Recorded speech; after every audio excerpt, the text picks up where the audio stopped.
భగవద్గీత 5వ అధ్యాయం కర్మ సన్యాస యోగం. గకారంతో మొదలుపెట్టే 4 పవిత్రమైన పదాలు ఉన్నాయండి. చెప్తున్నాను వినండి. గీత, గంగ, గాయత్రి, గోవిందుడు. ఈ 4 గకారంతో మొదలు పెడతాయండి. 4 పదాలు మహాపవిత్రమైనటువంటి పదాలని శాస్త్రంలో చెప్పబడినవి. గీతా గంగా చ గాయత్రి గోవిందేతి హృది స్థితే చతుర్గకార సంయుక్తే పునర్జన్మ న విద్యతే. చక్కని శ్లోకం చెప్పు. 4 పదాలు చెప్పినారు. ఏమిటి చెప్పండి? గీత, గంగ, గాయత్రి, గోవిందుడు. ఈ 4ంటి ఎవరు తమ హృదయంలో పదిలపరుచుకుంటారో వారికి పునర్జన్మ రాహిత్యం, ఇక జన్మరాహిత్యం వారికి కలుగుతుంది అని చెప్పి పెద్దలు చెప్తున్నారు. ఆ 4 విచారణ చేయండి. గీత మొట్టమొదటిది. మనం ఇప్పుడు విచారణ చేసేటువంటిదండి మహత్తరమైనటువంటి బోధ. ఆ అవతారమూర్తి అయినటువంటి శ్రీకృష్ణ పరమాత్మ యొక్క ముఖారవిందం నుంచి వెలువడినటువంటి జ్ఞాన గంగ. ఆ గంగలో ఇప్పుడు మనం స్నానం చేస్తున్నాం. పవిత్రమైనటువంటిది గీత. నెక్స్ట్ గంగ. గంగలో చాలా మంది స్నానం చేసి ఎంతో పుణ్యమును ఆర్జిస్తున్నారు కదండి. మనది దానికంటే కూడా గొప్పదైన గంగ ఏది? జ్ఞాన గంగ. సామాన్యమైన గంగకే ఎంతో మహత్తరమైనటువంటి ఫలితం ఉన్నది. ఎక్కడెక్కడి నుంచో వెళ్ళి దాంట్లో స్నానం చేసి పుణ్యమును ఆర్జిస్తున్నారు. ఇది ఇంటి దగ్గర కూర్చుని ఎక్కడికి వెళ్ళక్కర్లేదు. ఏ నదిలో కూడా స్నానం చేయవలసిన పని లేదు. ఇక్కడ మన హృదయ నది, హృదయ క్షేత్రం అది. ఇక్కడ ఒక మహత్తరమైనటువంటి నది ఉన్నది, జ్ఞాన గంగ. ఆ జ్ఞాన గంగలో ప్రతిరోజు కొద్దిసేపు మనం స్నానం చేస్తే ఆ గీతా గంగలో ఎంత మహాపుణ్యం ఉంటుందో చెప్పటానికి లేదండి. సరే, ఇప్పుడు బీదవాడు గంగా నది దగ్గరికి ఎట్లా వెళ్ళగలడు చెప్పండి? ఎంతో ఖర్చు అవుతుంది కదా. తినటానికే తిండి లేనిటువంటి బీదవాడు ఈ యాత్రను ఎట్లా సాధించగలడు చెప్పండి? ఇంటి దగ్గర కూర్చొని చక్కగా హృదయంలో కృష్ణ పరమాత్మని ధ్యానం చేసి 2 గీతా శ్లోకాలు కనుక చక్కగా చదివి మననం చేస్తే ఆ జ్ఞాన గంగలో స్నానం చేసిన మహాపుణ్యం గీత సామాన్య గంగ కంటే కూడా ఇంకా ఎక్కువ పుణ్యం వస్తుందండి. అది సరే, జ్ఞాన గంగ. గీతా గంగ చూడండి, గంగ యొక్క ఫలితం గీతలో ఉన్నది. గాయత్రి. ఏమిటి గాయత్రి అంటే? మంత్రం ఉన్న చూడండి, ఓం భూర్భువస్సువః. గానము చేసేవాడిని తరింపజేసేది గాయత్రి. చూడండి, పవిత్రమైనటువంటి గాయత్రి మంత్రాన్ని ఎవరు చక్కగా పఠిస్తుంటారో, దాని అర్థాన్ని మననం చేస్తుంటారో వారు తరించిపోతారు. ఈ గీతా గానం ఇప్పుడు మనం చేసేది ఏమిటి చెప్పండి? ఇది కూడా గానమే, గీతా గానం. దీని కనుక చక్కగా భక్తిపూర్వకంగా మనం ప్రతిరోజు అధ్యయనం చేసి కొద్దిగా దాని యొక్క భావాన్ని కనుక మనం చేస్తుంటే ఆ గాయత్రి యొక్క ఫలితం దీంట్లో ఉందండి. అది సార్, గీతలో తక్కిన 3 యొక్క ఫలితం దీంట్లో ఉన్నదని పెద్దలు చెప్తున్నారు. అర్థమైందండి? సామాన్య గంగలో స్నానం చేసిన పుణ్యం, ఈ జ్ఞాన దానికంటే అధికమైనటువంటి పుణ్యం దీంట్లో ఉన్నది. జ్ఞాన గీతా గంగ. గాయత్రి గాయత్రి ఉన్న ఫలితం దీంట్లో ఉన్నది. ఎందుకంటే గానం చేసిన వారిని తరింపజేస్తుంది. ఇది తారకం. భగవద్గీత అనేది ఒక పుస్తకం అని చెప్పి మీరు అనుకోవద్దండి. ఇది ఒక దివ్యమైనటువంటి ఔషధం. భవరోగం, సంసార రోగం, దుఃఖం అనే రోగం, పుట్టటం చావటం అనే రోగంతో నానా బాధలు పొందుతున్నటువంటి జనులకు దివ్యమైనటువంటి ఔషధం, ఒక డైనమిక్ పవర్. అది భగవద్గీత అనేది ఒక చిన్న పుస్తకం అని చెప్పి ఎప్పుడు అనుకోవద్దండి. స్పిరిచువల్, ఏ డైనమిక్ బ్యాటరీ, అద్భుతమైనటువంటి ఒక శక్తి అండి ఇది, డివైన్ పవర్. దాన్ని కనుక మనం ఆర్జించుకుంటే ఏమండి ఎంత గొప్ప ఫలితం లభిస్తుంది, ఎంత ఆనందం లభిస్తుంది. ఇది నోటితో చెప్పాల్సింది కాదండి. It's a practical science. అది భగవద్గీత అనేది చాలా మంది అధ్యయనం చేస్తుంటారు, కానీ ఇది దాన్ని ప్రాక్టికల్ గా కనుక ఆచరిస్తే ఏమండి ఎంత ఆనందం కలుగుతుందంటే ఇంకా వాళ్ళు వదిలిపెట్టారండి దాన్ని. ఆనాడు అర్జునుడు దుఃఖంతో బాధపడుతుంటే విషాదం ఆ విషాదం పోయి ఎంత ఆనందపడ్డాడు మీరు గీతలో చూచారు కదండి. నష్టో మోహ, ప్రత్యక్షంగా డైరెక్ట్ గా చెప్పేస్తున్నారు. మై ఇగ్నోరెన్స్ ఇస్ గాన్, నా మోహం, నా సంశయములు ఇవన్నీ దూరీకరింపబడ్డాయని ఘంటాబద్ధంగా చెప్పేస్తున్నారు. చూడండి, ప్రత్యక్షంగా మనకి ఎవిడెన్స్. ఈ భగవద్గీత వల్ల ఫలితం వస్తుందో రాదో అనేటువంటి సంశయం అనవసరం. అది 4 డైరెక్ట్ గా విని ఎంత ఆనందపడ్డారు. ఇదివరకు మీకు చెప్పినారు కదండి. అర్జునుడు, ఆంజనేయులు, వేదవ్యాసులు, సంజయులు, 4 కూడా ఎంత ఆనందపడ్డారో. హృష్యామిచ పునఃపునః హృష్యామిచ ముహుర్ముహు అని చెప్పి భగవద్గీతలో చెప్పినారు. ఎవరు? సంజయులు వారికి. కనుక గీతలో ఈ గంగా పుణ్యం, గంగా యొక్క పుణ్యం, గాయత్రి యొక్క పుణ్యం, గోవిందుడు. చూడు, 4వది గకారం. బోధించిన వారే గోవిందుడు. ఇంకా కొత్తది ఏమిటంటే భగవద్గీత బోధించిన వారే గోవిందుడు. కాబట్టి గీతలో తక్కిన 3 కూడా ఇమిడి ఉన్నాయి. గీతా గంగా చ గాయత్రి గోవిందేతి హృది స్థితే చతుర్గకార సంయుక్తే పునర్జన్మ న విద్యతే. కాబట్టి ఆ భగవద్గీతను ఆశ్రయించుకుంటే తక్కిన 3 యొక్క పుణ్యం దీంట్లో అంతర్భూతమై ఉన్నదండి. కనుక అనేకమైనటువంటి మార్గములు శ్రీకృష్ణ పరమాత్మ బోధిస్తున్నారు. ఈ రోజు 5వ మార్గం చూడండి. ఏది? కర్మ సన్యాస యోగం. అది ఎవరి సంస్కారం ఎట్లా ఉందో దాన్ని ఆచరించవచ్చండి. చూడండి, అనేక పద్ధతులు చెప్తున్నారు కదా. కర్మ, భక్తి, యోగము, ధ్యానము, ఇంకా అనేకమైనటువంటి పద్ధతులు, దాదాపు 18 మార్గములు అని చెప్పి అనుకోండి. ఈ ఎవరెవరి సంస్కారం ఎట్లా ఉందో దాన్ని అనుగుణ్యంగా వాళ్ళు సాధన చేయొచ్చు. మీకు కర్మ అంటే ఇష్టం అనుకోండి, నిష్కామ కర్మ చక్కగా ఆచరించండి. అట్లా కాకుండా భజన, కీర్తన అంటే మీకు ఇష్టం అనుకోండి, go on proceed. Hare Rama Rama Rama Hare Hare, Hare Krishna Krishna Krishna Hare Hare. 16 అక్షరములతో కూడిన షోడశ మహామంత్రం. చూడు, 16 అక్షరములతో కూడిన దివ్యమైన కలి సంతరణ మంత్రం అండి ఇది. ఇటువంటి మంత్రం, లేకపోతే పంచాక్షరి, లేకపోతే అష్టాక్షరి, ఏదైనా మీ ఇష్టమైనటువంటి మంత్రం జపం చేయండి. దాంట్లో ఏం తప్పు లేదండి. ఇది ఫలానా దేవుడు అని చెప్పి ఇక్కడ ఏమి లేదండి. ఎవరి సంస్కార ప్రకారం, ఎవరి యొక్క జాతి మత కుల ప్రకారం వారి దేవుణ్ణి అన్వేషించవచ్చునండి. దేవుళ్ళు అనేకం అని చెప్పి ఎప్పుడు అనుకోవద్దండి, కలలో కూడా అనుకోవద్దు. God is one, people call him many. ఇంతేనండి.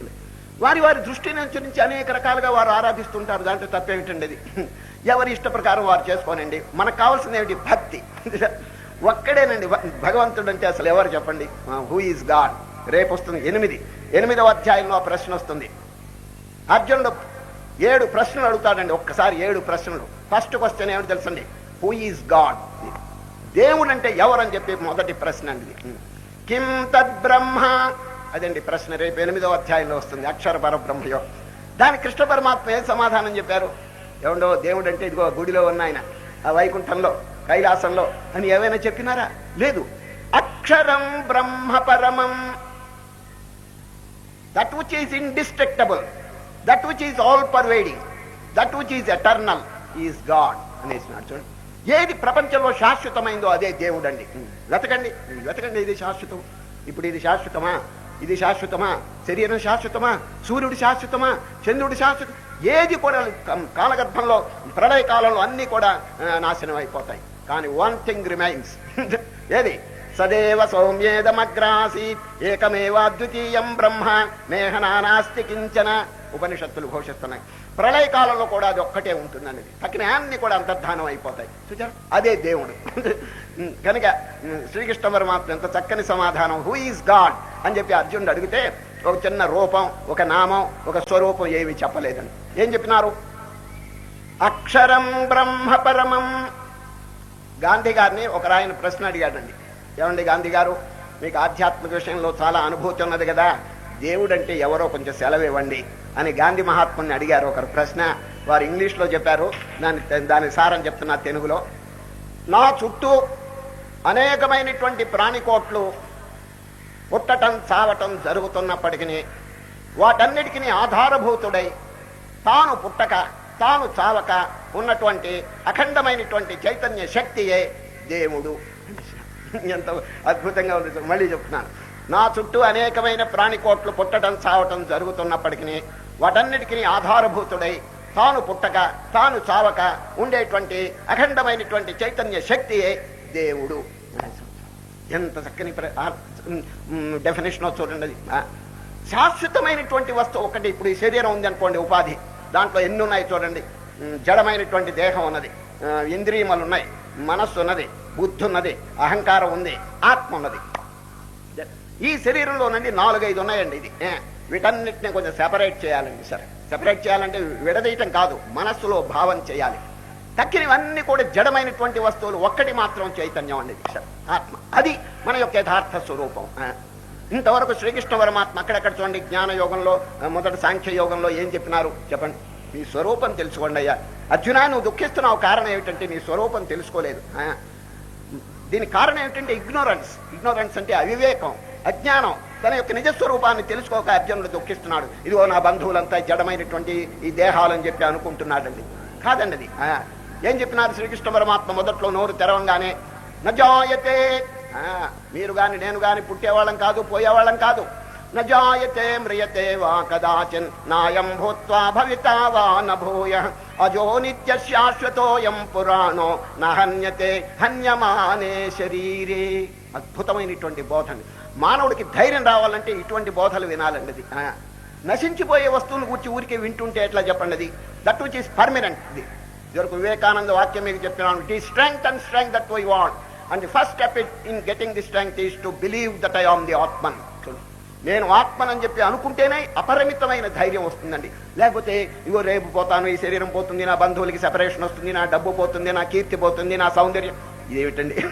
ఇవన్నీ కూడా ఏనాడైనా రాలిపోయే వస్తువులండి. తాను మాత్రం రాలడండి. సరే, అది తెలుసుకున్నట్టుండి వాడికి ఎంత ధైర్యం వస్తుందో చెప్పండి. అది కనుక ఇదివరకు జరిగిన విషయం ఒకటి చెప్పి ఇప్పుడే గీతలో నేను ప్రవేశిస్తున్నాను. ఈరోజు 5వ అధ్యాయం కర్మ సన్యాస యోగం. శంకర భగవత్పాదులండి పాదచారి అయి తన యొక్క అద్వైత భేరి మోగిస్తూ పోతున్నాడండి. అద్వైత మతం ఎవరు? శంకరాచార్యులు వారు. ఉత్తర దేశం నుంచి దక్షిణ దేశానికి వస్తున్నారండి పాదచారి అయి. దక్షిణ దేశంలో ఒక గ్రామం గుండా రాబోతున్నారు. ఎప్పుడు? రేపో ఎప్పుడో రాబోతారు. ఆ దారిలో ఉన్నటువంటి ఆ గ్రామంలోనండి దంపతులు ఉన్నారండి, భార్యాభర్త. ఎన్నో నోములు చేశారు, ఎన్నో వ్రతాలు చేశారు, బిడ్డలు కలగలేదని, సంతానం కలగలేదు పాపం. ఎన్నో అవస్థపడ్డారు, తీర్థయాత్రలు చేశారు. ఆఖరికి ఏదో పుణ్యవశాత్తు ఒక మగపిల్లవాడు పుట్టాడండి. ఎవరికి? ఈ దంపతులు. ఆ మగపిల్లవాడు పుడితే ఎంతో ఆనందంతో వారిని సాక్కుంటూ గారాబంగా పెంచుతున్నారు. కానీ ఒక 2 సంవత్సరాల వయసు వచ్చేటప్పటికి నోరు మోగతనం వచ్చేసిందండి. మాట్లాడలేకపోతున్నాడండి. ఎంత చెప్పినా కూడా పలకడు, ఎంత అడిగినా కూడా దానికి ప్రత్యుత్తరం ఇవ్వడు. మోగతనం వచ్చేసిందండి. పాపం తల్లిదండ్రులు చూడండి, లేక బిడ్డ పుట్టినా సంతోషం లేదండి. అందరు చికిత్స చేస్తూ డాక్టర్ల దగ్గరికి, వైద్యుల దగ్గరికి తీసుకెళ్లారు. ఈ మోగతనం ఎవ్వరూ పోగొట్టలేకపోయినారని. 12 సంవత్సరముల వయసు వచ్చిందండి వాడికి. ఎవరికి? పిల్లవాడికి. అప్పుడు శంకర భగవత్పాదులు ఆ గ్రామం గుండా రాబోతున్నారు. మరుసటి రోజు అందరూ సలహా ఇచ్చినారు, ఏమండి మీ అదృష్టం పండింది, అపర శంకరులు, సాక్షాత్ శంకరుడు అవతారం ఎత్తి వచ్చినటువంటి మహనీయులు ఈ గ్రామం గుండా రేపు రాబోతున్నారు. మీ పిల్లవాడిని తీసుకెళ్లి వారికి చూపించండి. వారి తపశ్శక్తి వల్ల, వారి యొక్క ఆశీర్వాద మహిమ వల్ల పిల్లవాడికి మాటలు రావచ్చును అని చాలా మంది సలహా ఇస్తే, మరుసటి రోజు మహనీయుడు వచ్చి ఆ గ్రామంలో ఉన్నతమైన ఆసనం మీద కూర్చోబెట్టారు. అందరూ పూజలు, ఆరాధనలు, స్తోత్రములు ఇవన్నీ చేశారు. ఎవరికి? శంకరాచార్యులకి. అంతా అయిపోయిన తర్వాత ఈ దంపతులు పిల్లవాడిని తీసుకొచ్చి అక్కడ నిలబెట్టారు. మహానుభావ, ఈ బిడ్డ లేక పుట్టాడు, కానీ పుట్టుకతోనే ఒక రోగం తగులుకుంది, మూగతనం, మాట్లాడటం లేదు. అందువల్ల మాకు ఎంతో బాధగా ఉంది. మీ యొక్క మహత్తరమైన తపశ్శక్తి వల్ల వాడికి మాటలు రప్పించండి మహానుభావ అని ప్రార్థన చేస్తే, శంకరుడు ప్లీజ్ కమాన్ రమ్మన్నాడండి. ఎదురుగుండా నిలబెట్టాడు ఆ పిల్లవాడిని, 12 సంవత్సరాల పిల్లవాడు. కస్త్వం అన్నాడు. త్వం కహ, నీవెవరు అని చెప్పి సంస్కృతంలో అడిగారండి. ఎవరు? శంకరుడు. అది కస్త్వం. ఆ పిల్లవాడు నోరు తెరిచి ఎటువంటి అమోఘమైనటువంటి రిప్లై ఇచ్చాడో చూడండి. అది నాహం మనుష్యో నచ దేవయక్షౌ న బ్రాహ్మణ క్షత్రియ వైశ్య శూద్రా న బ్రహ్మచారీ గృహీవనస్థో భిక్షున్న చాహం నిజబోధరూప. నేను శరీరం కాదు, మనస్సు కాదు, బుద్ధి కాదు, నేను బ్రాహ్మణుని కాదు, క్షత్రియుని కాదు, వైశ్యుని కాదు, సచ్చిదానంద ఆత్మస్వరూపుడను అన్నాడు. దద్దరిల్లిపోయినారండి అక్కడ ఉన్న వాళ్ళంతా కూడా. ఏమిటి? మూగవాడు అని అందరూ చెప్తుంటే ఈ పిల్లవాడు నోరు తెరవటమే కాకుండా అద్భుతమైనటువంటి ఆధ్యాత్మిక అనుభూతి వెల్లడించినాడు. అందరూ ఆశ్చర్యపడ్డారు. శంకరులు కూడా ఆశ్చర్యం కలిగిందని. వెంటనే శంకరాచార్యులు అడిగారు, ఏమయ్యా మీ తల్లిదండ్రులను మూగవాడని చెప్తున్నారు, ఇంత చక్కని విషయాలన్నీ నువ్వు బాగా నోరు తెరిచి చెప్పగలుగుతున్నావే, నీకు అసలు మూగతనం ఉన్నదా అని అడిగాడండి శంకరులు. లేదు అన్నాడండి పిల్లవాడు. మరి చిన్నప్పటి నుంచి నువ్వు ఎందుకు మాట్లాడటం లేదు అని అడిగాడు శంకరుడు. ఈ పాడు ప్రపంచంతో ఎందుకు మాట్లాడాలని నోరు మూసుకున్నాను అన్నాడండి. చూడండి ఎంత అద్భుతం. ఆ పిల్లవాడికి అసలు మూగతనమే లేదండి, కావాలని చెప్పి మౌనం వహించాడండి అంతే. శంకరాచార్యులు వారు ఆనందపడ్డారు, తల్లిదండ్రులు పరమానందపడ్డారు, చుట్టుపక్కల వాళ్ళంతా కూడా ఆశ్చర్యచకితులు అయిపోయినారండి. అప్పుడు శంకరాచార్యులు, ఏమండి నాయన తల్లిదండ్రులారా తీసుకుపోండి, పిల్లవాడికి ఏమి రోగం లేదు, ఏమీ లేదు, అద్భుతమైనటువంటి జ్ఞానం కూడా ఉన్నది, మీ పంట పండింది, మీ అదృష్టం పండింది, తీసుకుపోండి అన్నారు. తల్లిదండ్రులు ఏమన్నారు తెలుసునా? ఎవరి యొక్క సందర్శన భాగ్యం చేత వీడికి మాటలు వచ్చినాయో అటువంటి మీకే మేము సమర్పిస్తున్నాము అన్నారండి పిల్లవాడు. వెంటనే శంకరాచార్య కమాన్ ఇంటూ అవర్ ఫోల్డ్, మా సంఘంలో చేరమని చెప్పి తీసుకుని వారికి పేరు అక్కడ మార్చి చెప్పేశారండి. అరచేతిలో నెల్లికాయ లేక ఉసిరికాయ కనుక పెడితే ఇంత డైరెక్ట్ గా మనం చూడగలమో అంత డైరెక్ట్ గా భగవంతుని చూడగలుగుతున్నాడు ఈ పిల్లవాడు. కాబట్టి హస్త ఆమలకం, హస్తామలకుడు అని పేరు పెట్టారండి. ఆమలకం అంటే నెల్లికాయ లేక ఉసిరికాయ. అరచేతిలో కనుక పెడితే ఎంత డైరెక్ట్ గా మనం చూడగలం, ఇంక దానికి తిరుగు లేదండి. డైరెక్ట్ గా అదే విధంగా భగవంతుని ఈయన సాక్షాత్కరించుకోగలిగినాడు. కాబట్టి ఈ పిల్లవాడికి హస్తామలకుడు అని పేరు పెడదామని పెట్టేసి పబ్లిక్ లో తన యొక్క శిష్యవర్గంలో చేర్చుకున్నాడండి శంకరాచార్య. ఇదంతా ఎందుకు చెప్పినానంటే, ఇప్పుడు ఎవరినైనా అడగండి, ఏమండి మీరెవరు, మీ పేరు ఏమిటంటే ఈ శరీరమును కూర్చుని డిస్క్రిప్షన్ చెప్తాడండి అంతే. మా నాయన, మా అమ్మ, నా వయస్సు, ఇదంతా చెప్పుకుంటాడు. ఆయన ఏం చెప్పినాడు, నీవెవరు అంటే అన్ని వదిలిపెట్టేశాడు లోపల చైతన్యం నేను. అహం బ్రహ్మాస్మి శివోహం చిదానంద రూప శివోహం శివోహం అనేటువంటి వాక్యం అందరూ చెప్పగలరా? చెప్పండి. కానీ ఏనాడైనా మనం చెప్పగలిగితేనే మన జన్మ ధన్యం అవుతుంది, లేకపోతే నిరుపయోగం అయిపోతుందండి. అమూల్యమైనటువంటి జీవితం కేవలం పశువులు ఏ విధంగా శరీరం అని చెప్పి భావం చేస్తూ తినటం, తాగటం, గంతులేయటం చేస్తున్నాయో మానవుడు కూడా అదే విధంగా చేస్తే వేస్ట్ ఆఫ్ ప్రెషస్ టైం. అది మరలా ఇటువంటి ఆపర్చునిటీ, ఇటువంటి అవకాశం దొరుకుతుందో లేదో చెప్పలేమని చెప్పి అనేక మంది పెద్దలు చెప్తున్నారు. కాబట్టి ఈ అవకాశాన్ని చక్కగా సౌగం చేసుకోవాలండి. ఇది golden opportunity, we have to avail it. అది ఏ విధంగా భగవద్గీత, ఇంకా ఉపనిషత్తులు, ఇంకా ఆధ్యాత్మికమైన విషయములు బాగా జీర్ణం చేసుకోవాలండి. అది మీరు అనొచ్చు, ఏమండి మేము చిన్నప్పటి నుంచి గీత చదువుతున్నాం అని మీలో ఎవరైనా అనొచ్చు. ఏమండి చదవటం మంచిదే, కానీ ఒక ప్రశ్న వేసుకోండి, is there any change in my character? Is there any change in my mind? నా మనసులో కానీ, నా చరిత్రలో కానీ, నా యొక్క స్వభావంలో కానీ ఏదైనా మార్పు వచ్చిందా? అదండి ప్రధానం. మార్పు రాకుండా ఊరికే చదవటం మంచిదే కానీ చాలదండి. There must be some progress, some transformation in our character. ఎప్పుడు ఎక్కడున్న గొంగళి ఎక్కడే ఉంటే ఎట్లా చెప్పండి? చిన్నప్పుడు ఏదో మామూలు స్థితిలో ఉన్నాడు. ఇటువంటి మహాబోధ జీర్ణం కావాలండి. కనుకనే మన శాస్త్రంలో 3 సాధనలు చెప్పినారు. ఇది చాలా అవసరం కాబట్టి భగవద్గీత శ్రవణం చేసేవారికి ఇవి చాలా అవసరం కాబట్టి 3 ఇప్పుడే చెప్పదలించినాను. శ్రవణం, మననం, నిధిధ్యాసం. ఈ 3 అపూర్వమైనటువంటి సాధనలండి. ఇప్పుడు మీరు బాగా వింటున్నారు. దీని పేరేమిటి? శ్రవణం. Don't put a full stop. Full stop పెట్టదండి. నెక్స్ట్ ఇంటికి వెళ్ళిన తర్వాత మననం. ఏం చెప్పినారు అని చెప్పి చక్కగా చింతన చెయ్యాలండి. కొంచెం చదువుకున్న వాళ్ళైతే నేను ఒక చిన్న సలహా ఇస్తున్నాను. ఒక నోట్ పుస్తకం, ఒక పెన్ను ఎప్పుడు దగ్గర పెట్టుకోండి. ఉపన్యాసం చెప్తుంటే 1, 2, 3 పాయింట్స్ నోట్ చేసుకోండి. దాన్ని ఇంటికి వెళ్ళిన తర్వాత బాగా డెవలప్ చేసి బాగా చింతన చెయ్యండి సార్.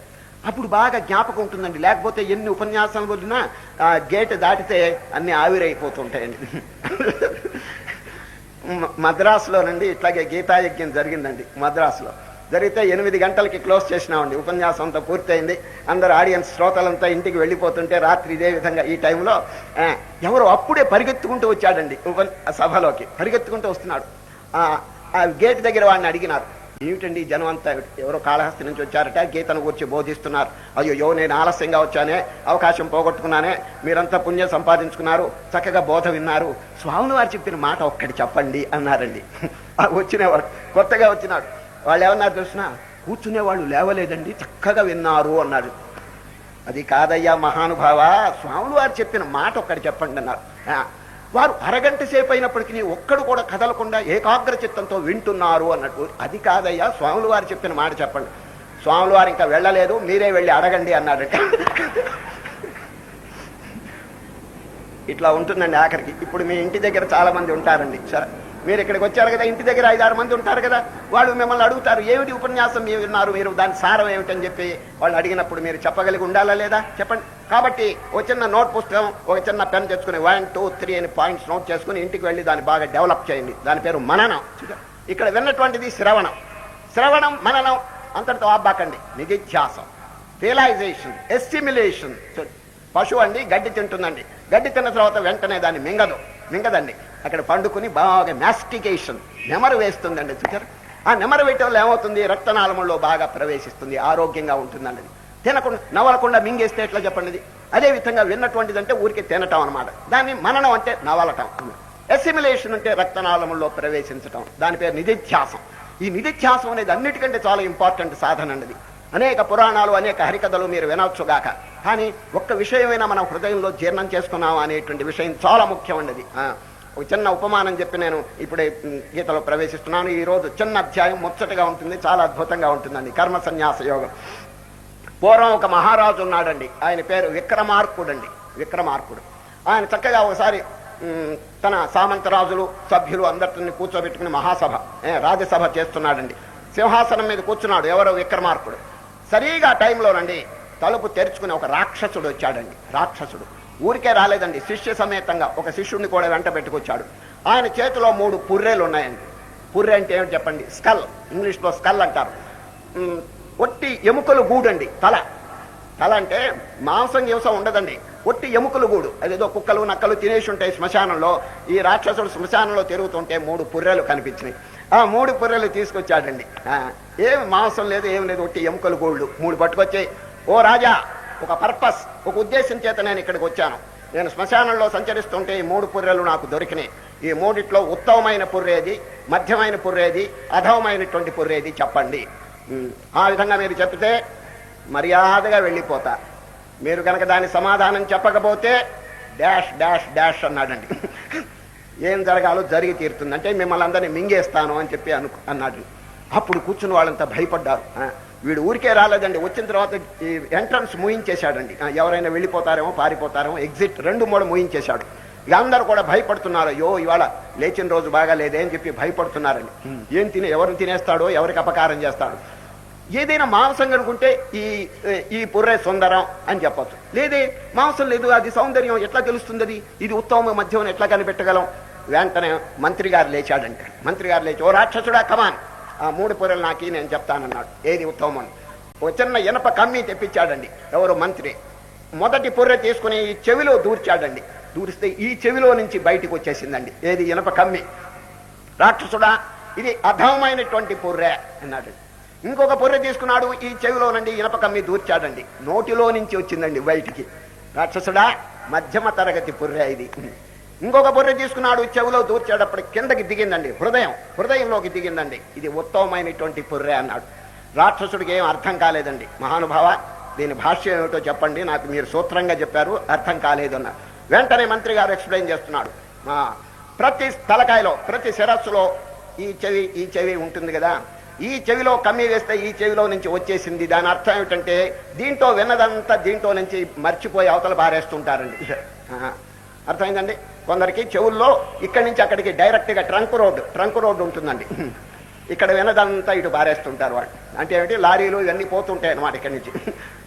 అది అధమైనటువంటి పుర్రె, అనగా విన్నటువంటిది మర్చిపోయే రకం. చూచా? మధ్యమ తరగతి పుర్రె ఈ చెవిలో దూరిస్తే నోట్లో నుంచి వచ్చింది, అనగా ఎప్పుడైనా ఇటువంటి ఉపన్యాసములను వింటే ఎవరైనా అడిగితే ఏం చెప్పారని చెప్తారండి. నోటితో ఇదిగో స్వామివారు ఇట్ట చెప్పారు, వారిట్ట చెప్పారు అని చక్కగా చెప్తారు. అంటే ఏమిటి? నోటి వరకు ఉన్నది అంతే, ఆచరణ శూన్యం. ఆచరణ లేదండి. ఇది మధ్యమ రకం. ఊరికి చెప్పేవాళ్లే గాని ఆచరించేవారు కాదు. ఇది మధ్యమ తరగతి. 3వ పుర్రె చూడండి, ఈ చెవిలో నుంచి దూరిస్తే కిందకి దిగింది. ఉత్తమమైనటువంటి పుర్రె. విన్నటువంటిదంతా హృదయస్థం చేసుకున్నాడు, ఆచరణలో పెట్టుకున్నాడు, వాడు ఉత్తమమైనటువంటి వాడు. అర్థమైందండి? కనుక 3 తరగతులైనటువంటి వ్యక్తులు ఉంటారండి. కొందరు వింటారు, విన్నది మర్చిపోతారు, అధమైనటువంటి. మధ్యమ తరగతి వారు వింటారు, విన్నటువంటిది చెప్తారు ఇతరులకి, నోటి వరకే ఉంటుంది, వోకల్ నాట్ ప్రాక్టికల్. 3వ తరగతి వారు ప్రాక్టికల్ పీపుల్ అండి. విన్నటువంటి ప్రతిదీ కూడా తూచా తప్పకుండా నిత్య జీవితంలో ఆచరణలో పెడతారు. వారికి ఎంత ప్రోగ్రెస్ కలుగుతుందంటే చెప్పడానికి లేదు. ఈ ఆధ్యాత్మిక విషయం, ఈ భగవద్గీత, ఇటువంటి ఉపనిషత్తులు ఇవన్నీ ఎప్పుడైనా విన్నప్పుడు దాన్ని వెంటనే కాజిటేషన్ అంటే thinking over it again and again. ఒక చోట కూర్చొని పక్కగా మననం చేయండి. ఆ మననం చేసిందండి జీర్ణం కావాలి నిత్య జీవితంలో. ఇప్పుడు చూడండి, అహింస అనేటువంటి ధర్మం మనం విన్నాం అనుకోండి, బాగా దాని గురించి చింతన చేయండి. నిత్య జీవితంలో ఒక ప్రాణికి అపకారం చేయకూడదు. ఇంతవరకు ఎవరైనా తిట్టాడనుకోండి, ఇక మీద తిట్టకూడదు. ఎవరైనా కొట్టాడనుకోండి, ఇక మీద కొట్టకూడదు. ఎవరికైనా ఉపకారం చేయలేదనుకోండి, ఇక మీదట చెయ్యాలి. ఈ విధంగా జీవితం మార్చుకోవాలండి. శ్రీకృష్ణ పరమాత్మ యొక్క ఆశయం కూడా ఇదేనండి భగవద్గీతలో. అది అర్జునుని ఎంత అర్జునుని కింద మార్పు ఎక్కడి నుంచి వచ్చిందండి? చక్కగా జీర్ణం అయిపోయింది. గీత యొక్క బోధ అంతా జీర్ణం అయిపోయింది. ఇప్పుడు శ్రీకృష్ణ పరమాత్మ 5వ అధ్యాయం ప్రారంభం చేస్తున్నారు. పరిస్థితి ఏమిటో కొంచెం వినండి. మొట్టమొదటి శ్రీకృష్ణుడు నోరు తెరవంగానే జ్ఞానం బోధించినాడు, సాంఖ్యయోగం. చూడండి, సాంఖ్యయోగం. నెక్స్ట్ కర్మయోగం, ఆ తర్వాత జ్ఞానయోగం. చూడండి, 2వ అధ్యాయం జ్ఞానం, 4వ అధ్యాయం జ్ఞానం, మధ్యలో కర్మ చెప్పాడు.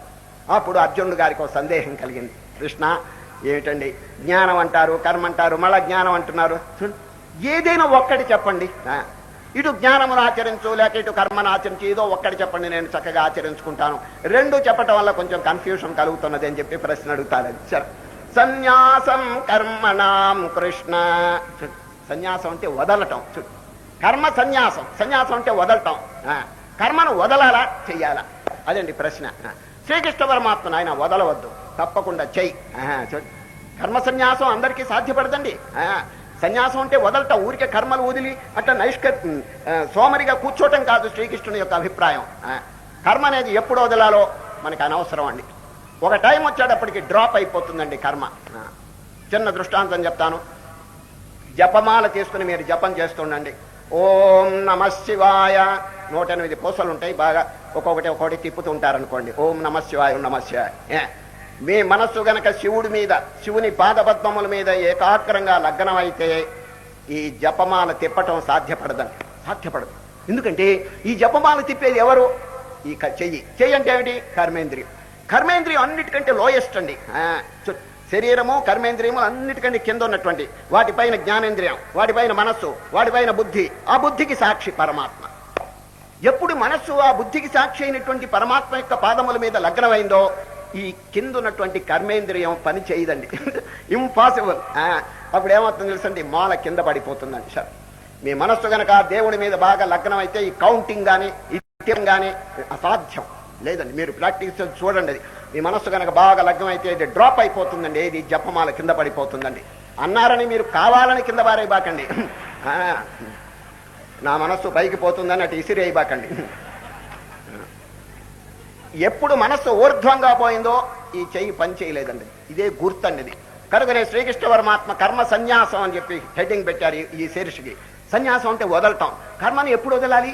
అసలు మీరు వదలబాకండి, దానంతా అదే డ్రాప్ అయిపోతుంది. మీరు కనుక నిర్వికల్ప సమాధి, ఏమంటే సూపర్ కాన్షియస్, చక్కగా మెడిటేషన్ అలవాటు చేయండి. ఇక కర్మ ఎట్లా ఉంటుందండి? అది శ్వాస కూడా తగ్గిపోతుందండి. మనస్సు గనక ఏకాగ్రంగా ఉండి ఆ భగవంతుని లేక ఆత్మస్వరూపం నందు గనక లగ్నం అయితే ఈ శ్వాస కూడా చాలా తగ్గిపోతుందండి, అతి సూక్ష్మం అయిపోతుందండి. శరీరం కదలదు, కన్ను మూసుకుంటుంది, అన్ని ఇంద్రియములు కూడా డ్రాప్ అయిపోతాయండి. ఇది సరే, మనస్సు కూడా డిజాల్వ్ అయిపోతుందండి. సార్, అంటే నిద్రపోవటం కాదండి, ఇది మేలుకుంటాడు. మేలుకుని మనస్సును డ్రాప్ చేయాలి, దాని పేరు సూపర్ కాన్షియస్. నిద్రపోతూ మనస్సును డ్రాప్ చేయటం అన్కాన్షియస్. అది జంతువులు కూడా నిద్రపోతున్నాయి, అదొక పెద్ద విషయం కాదండి. మనస్సును మేలుకుని మనం చక్కగా ఆసనం వేసుకుని బాగా మనస్సుకు బుద్ధి చెప్పి ఎక్కడికైనా పరిగెత్తుతుంటే, రేపు వస్తుందండి ఇదంతా 6వ అధ్యాయం ఆత్మ సంయమ యోగం, how to meditate, how to concentrate. ఈ ధ్యాన పద్ధతి అంతా శ్రీకృష్ణ పరమాత్మ చక్కగా 6వ అధ్యాయంలో చెప్పబోతారు. రేపు చక్కగా దాని గురించి విచారణ చేస్తాం. ముఖ్యంగా మానవుడు ఈ ధ్యానం కనుక నేర్చుకోకపోతే, బహిర్ముఖంగా మనస్సు పరిగెత్తుతుంటే ఈ జీవితంలో ఎప్పుడండి వాడు ఈ పూర్ణమైనటువంటి ఆనందం బంధరాహిత్యం పొందేది? ఎన్ని జన్మలు ఇట్లా నాశనం చేశాడు చెప్పండి. ఇది అనవసరంగా పాడు చేశాడండి. ఇది ఇప్పుడు భగవంతుడు మనకి బ్రెయిన్ ఇచ్చినాడు, కామన్ సెన్స్ ఇచ్చినాడు, వివేకం. ఈ మధ్య ఒక ఆయన ఇంకొక ఆయన అడిగాడండి, what is meant by common sense అన్నాడండి. వాడు చెప్పాడు, common sense is a sense which is uncommon అన్నాడండి వాడు. ఇది అందరిలో ఉండదయ్యా వివేకం అని చెప్పి. నిజంగా వివేకం ఉంటే వాడు చెడ్డ మార్గంలో ఎప్పుడూ ప్రవేశించడండి. ఇది అయ్యో, ఇంతవరకు ఎన్ని జన్మలో పాడు చేసినాం, అమూల్యమైనటువంటి అవకాశం దొరికిందే, దీన్ని సద్వినియోగం చేయాలనేటువంటి తీవ్రమైనటువంటి ముముక్షుత్వం వారిని ప్రేరేపణ చేస్తుందండి. How to cross this ocean, how to escape from this prison. అది ఈ భవ బంధనం, ఈ కారాగృహం, దీనిలో నుంచి మనం ఎప్పుడు బయటపడదాం అనేటువంటి తీవ్రమైనటువంటి ఆలోచన వాడికి కలుగుతుందండి. అది మహనీయులు చూడండి, అట్లా ఆలోచించి బుద్ధుడు చూడండి, రాజాధిరాజు యొక్క కుమారుడు అండి, ఏకైక కుమారుడు, heir apparent to the throne. కానీ విచారణ చేసినాడు, అగో నాకు ఇప్పుడు అంతా గౌరవం చేస్తున్నారు, ఎన్నో భోగాలు నేను అనుభవిస్తున్నాను, రేపు ముసలితనం వస్తే నా గతి ఏమవుతుంది, రేపు చావు వచ్చిన తర్వాత నెక్స్ట్ ఎట్లా ఉంటుందో అని ముందుగానే ఆలోచించుకున్నాడండి. ఆలోచించుకుని ఈ సంపదలు ఇవన్నీ 3 నాళ్ల ముచ్చట్లని వదిలేసినాడు. ఏకాంతమునకు వెళ్ళి నిర్వాణం. చూడండి, ఆ మనస్సును జయించడానికి కాముడు, మనం కామం ఉంటామే, వారి బౌద్ధ మతంలో మారుడు. చూడండి, ఎక్స్పార్టీ లీడర్ అండి కామం. దాన్ని జయించడానికి ఎంతో కష్టపడ్డాడు, ఏకాంతంలోకి వెళ్ళి ఆఖరికి జయించాడు. చూడండి, తాను తరించడమే కాకుండా ఎన్ని వేల మందిని, లక్షల మందిని తరింపజేసినాడు మహనీయుడు. చూచారు, కనుక ప్రతి వారిలో కూడా ఆనందం అనేది ఉన్నది, కానీ దాన్ని అనుభవించట్లేదు. దుఃఖం అని చెప్పి ఏడుస్తూ కూర్చున్నాడు ప్రతిరోజు. లోకం శోకహతం చ సమస్తం. జనులు ఎట్లా ఉన్నారంటే శోకహతం చ సమస్తం. మరి ఏం చేయాలి ఈ శోకం పోవటానికి? భజ గోవిందం భజ గోవిందం భజ గోవిందం మూఢమతే. ఇంత వేరే దారి లేదండి. ఈ శోకం పోవాలంటే, దుఃఖం పోవాలంటే తన యొక్క యథార్థ స్వరూపం తెలుసుకోవాలండి. అది ఎటువంటిది? ఆనందం. ఇప్పుడు యోగం అని చూడండి, కర్మ సన్యాస యోగం, కర్మ యోగం, జ్ఞాన యోగం. నేను ఇదివరకు చెప్పినాను కదా, యోగం అంటే connection with the connection with the almighty. అది శాశ్వతమైనటువంటి భగవంతునితో మనం కనెక్షన్ పెట్టుకుంటే ఇక ఎంత ఆనందం కలుగుతుందంటే చెప్పటానికి. ఏమంటే దానివల్ల వచ్చే లాభం ఏమిటని మీరు అడగచ్చు. ఏమిటో లాభం చెప్పమంటారా? ఆనందం కదా, భగవంతుడు అంటే ఆనందం. ఆనందంతో కనెక్షన్ పెట్టుకుంటే మన హృదయంలోకి ఆనందం ప్రవహిస్తుంది. ఇక్కడ దుఃఖమే నిండిపోయిందండి ఈ హృదయంలో. అందుచేత జీవుడు సతమతం అయిపోతున్నాడు. ఈ భవ భారం, సంసార దుఃఖంతో కుమిలిపోతున్నాడండి. ఎవరిని అడిగినా చూడండి, వారి యొక్క గొడవలన్నీ చెప్పుకుంటారు. ఈ భగవంతుడితో మనం కనెక్షన్ పెట్టేటప్పటికి అక్కడి నుంచి మనకి ఆ మార్గం కూడా, అంటే యోగం కలవటం వల్ల ఆ భగవంతుడి నుంచి ఆనందం ప్రవహిస్తుంది మనలో. చిన్న దృష్టాంతం, ఒక ఊళ్ళోనండి ఒక లక్షాధికారి ధనవంతుడు ఉన్నాడండి.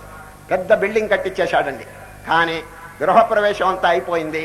ఆయనకేమి శాంతి సుఖం ఆనందం లేదండి. ఎందుకంటే అంత పెద్ద విశాలంగా బిల్డింగ్ కట్టించాడు, కానీ స్నానపు గది ఇరుకుగా ఉందండి.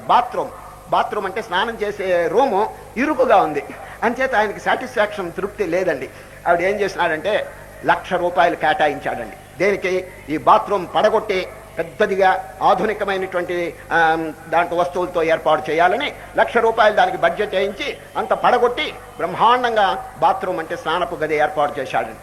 దానిలో పైపు నల్ ఎటువంటిది పెట్టాడు తెలుసండి? గోల్డెన్ పైప్, బంగారపు కొళాయి పెట్టాడండి. దాంట్లో ఎంతో ఖర్చు పెట్టాడు. ఇక కిందంతా పాలగచ్చు వేసినాడు. అంత అద్భుతంగా తయారు చేసినాడు. ఇక ఓపెనింగ్ సెరమనీ, ప్రారంభోత్సవం వచ్చిందండి. ఆ ప్రాంతంలోనే గొప్ప అధికారి ఒక ఆయన ఉన్నాడండి. ఆయన ఆహ్వానం చేశాడు దీని ఓపెనింగ్కి. ఆయన వచ్చినాడు. రాత్రి 8 గంటలకి ముహూర్తం అండి. ఏది? Bathroom opening ceremony. అందరికీ కరపత్రాలు పంచిపెట్టాడండి. అయ్యా ఆహ్వానం, శుభలేఖ.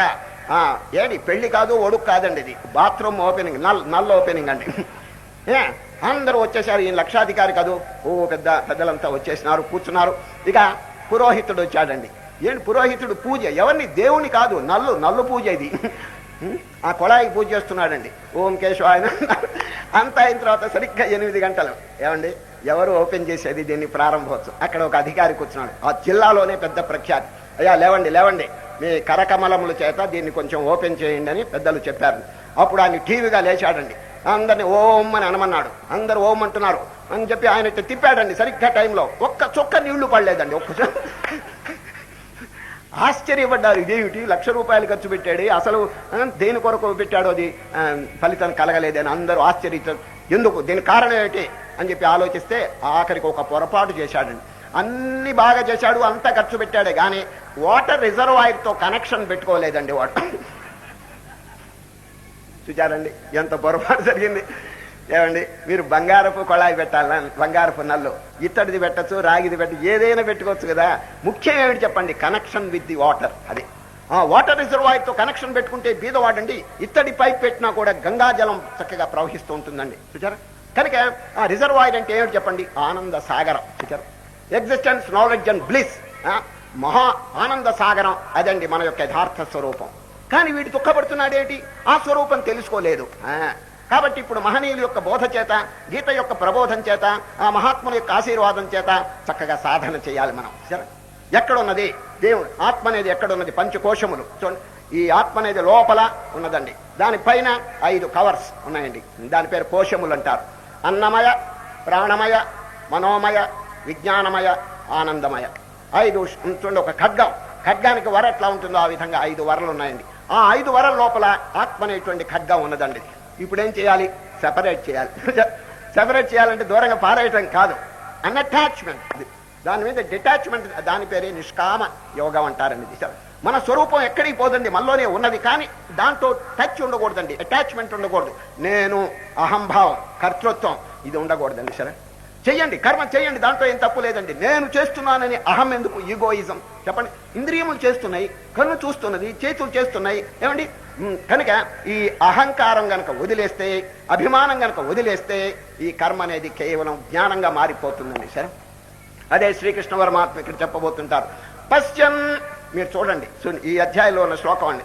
పశ్యన్ శృణ్వన్ స్పృశన్ జిఘ్రన్ అశ్నన్ గచ్చన్ స్వపన్ శ్వసన్ ప్రలపన్ విసృజన్ గృహన్ ఉన్మిషన్ నిమిషన్ అపి. చూడండి, ఇంద్రియములు చేసే పనులన్నీ చూపించినారు. ఇన్ని కార్యములు చేస్తున్నప్పటికీ నీ లోపల ఆత్మ దాంట్లో తగులుకోలేదండి. అది ఇంద్రియాన్ ఇంద్రియార్థేషు వర్తంత ఇతి ధారయన్. ఇంద్రియములు పనులు చేస్తున్నాయి, మీరెక్కడున్నారు అన్అటాచ్డ్గా ఆత్మస్వరూపంగా ఉన్నారు. దీనికి ఒక దృష్టాంతం చెప్పినారండి ఇక్కడ. ఏంటంటే పూర్వకాలం రాజుగారి భవనం ఉంటుందండి.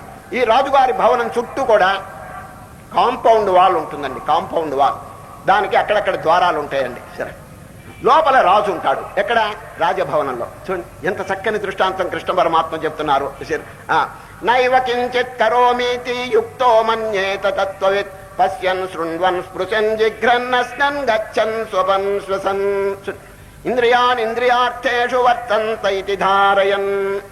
ఆ పరమాత్మ లోపల ఎట్లా ఉంటాడంటే నవద్వారే పురే దేహి నైవ కుర్వన్న కారయన్. చెయ్యడు, చేయించడు. రాజుగారు ఏమైనా చేస్తాడా? లేదండి, ఊరికే కూర్చుంటాడు. వర్క్ పనులన్నీ సామంతరాజులు మంత్రులు వీళ్ళందరూ చేసుకుపోతారు.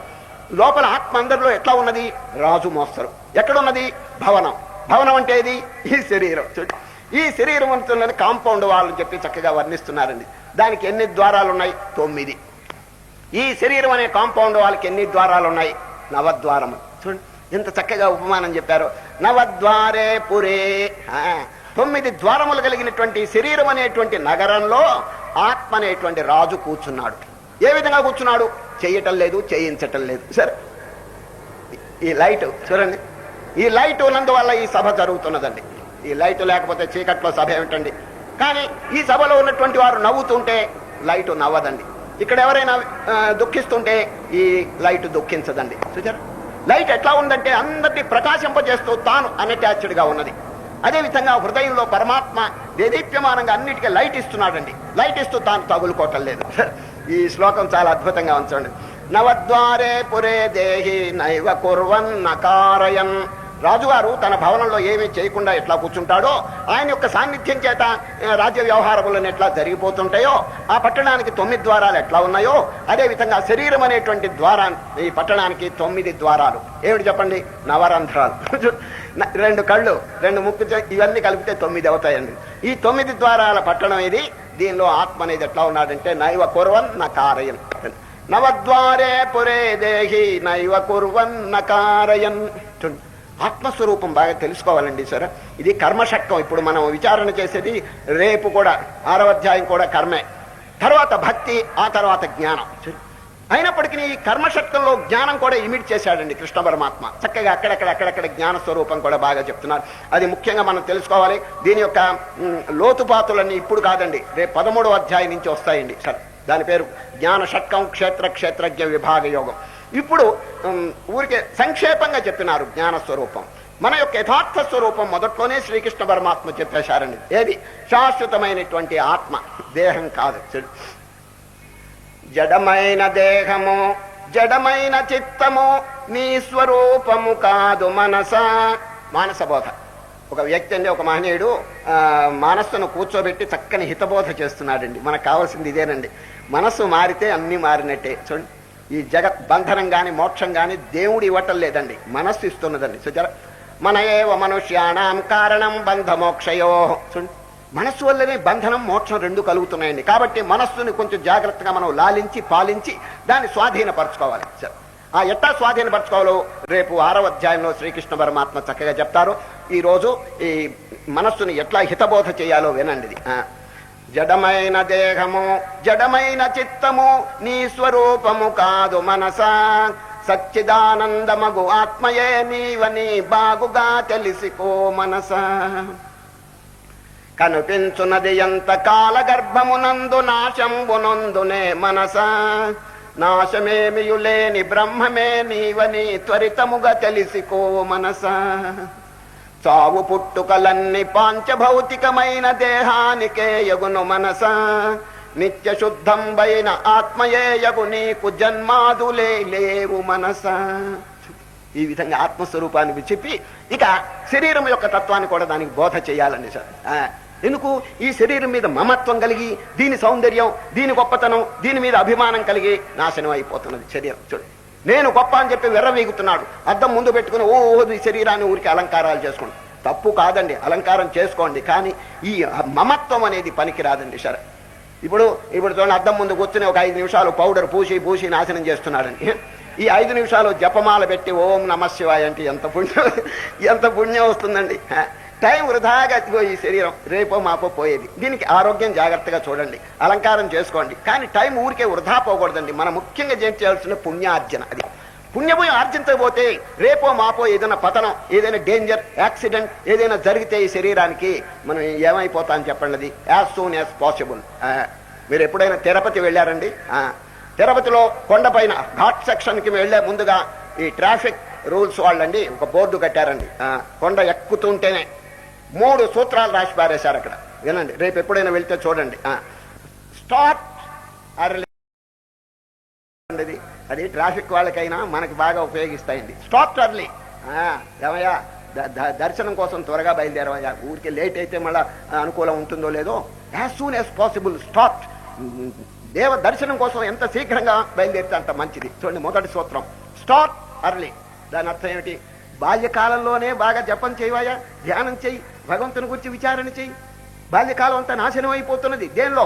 ఆటల్లో పాటల్లో. చూడండి, బాలస్తావత్ క్రీడాసక్త హోప్లెస్ గా నాశనం. 12.5 సంవత్సరం వృధా అయిపోయిందని సార్. పోనీ యవన కాలంలో వీడేమైనా ధ్యానం చేస్తాడంటే తరుణస్తావత్ తరుణీసక్త, దాంట్లో పడతాడండి వ్యామోహం. పోనీ ముసలివాడి ఇంట్లో ఏమైనా ధ్యానం చేస్తాడంటే వృద్ధస్తావత్ చింతాసక్త, వరి, యాంగ్జైటీ. తాతగారికండి ఏమిటి సంకల్పం తెలుసునా? మనవడు ఇంకా వెళ్ళలేదే స్కూల్కి, ఇదే గొడవ వాడికి. ఈ మనవడి మీద పడతాడండి. ఇంకా పోనీ అంతటితో పోయిందంటే ముని మనవడు. మళ్ళా ఈ గొడవలన్నీ తాతగారికి ఉంటే ఎక్కడండి ఆయన తరించేది చెప్పండి.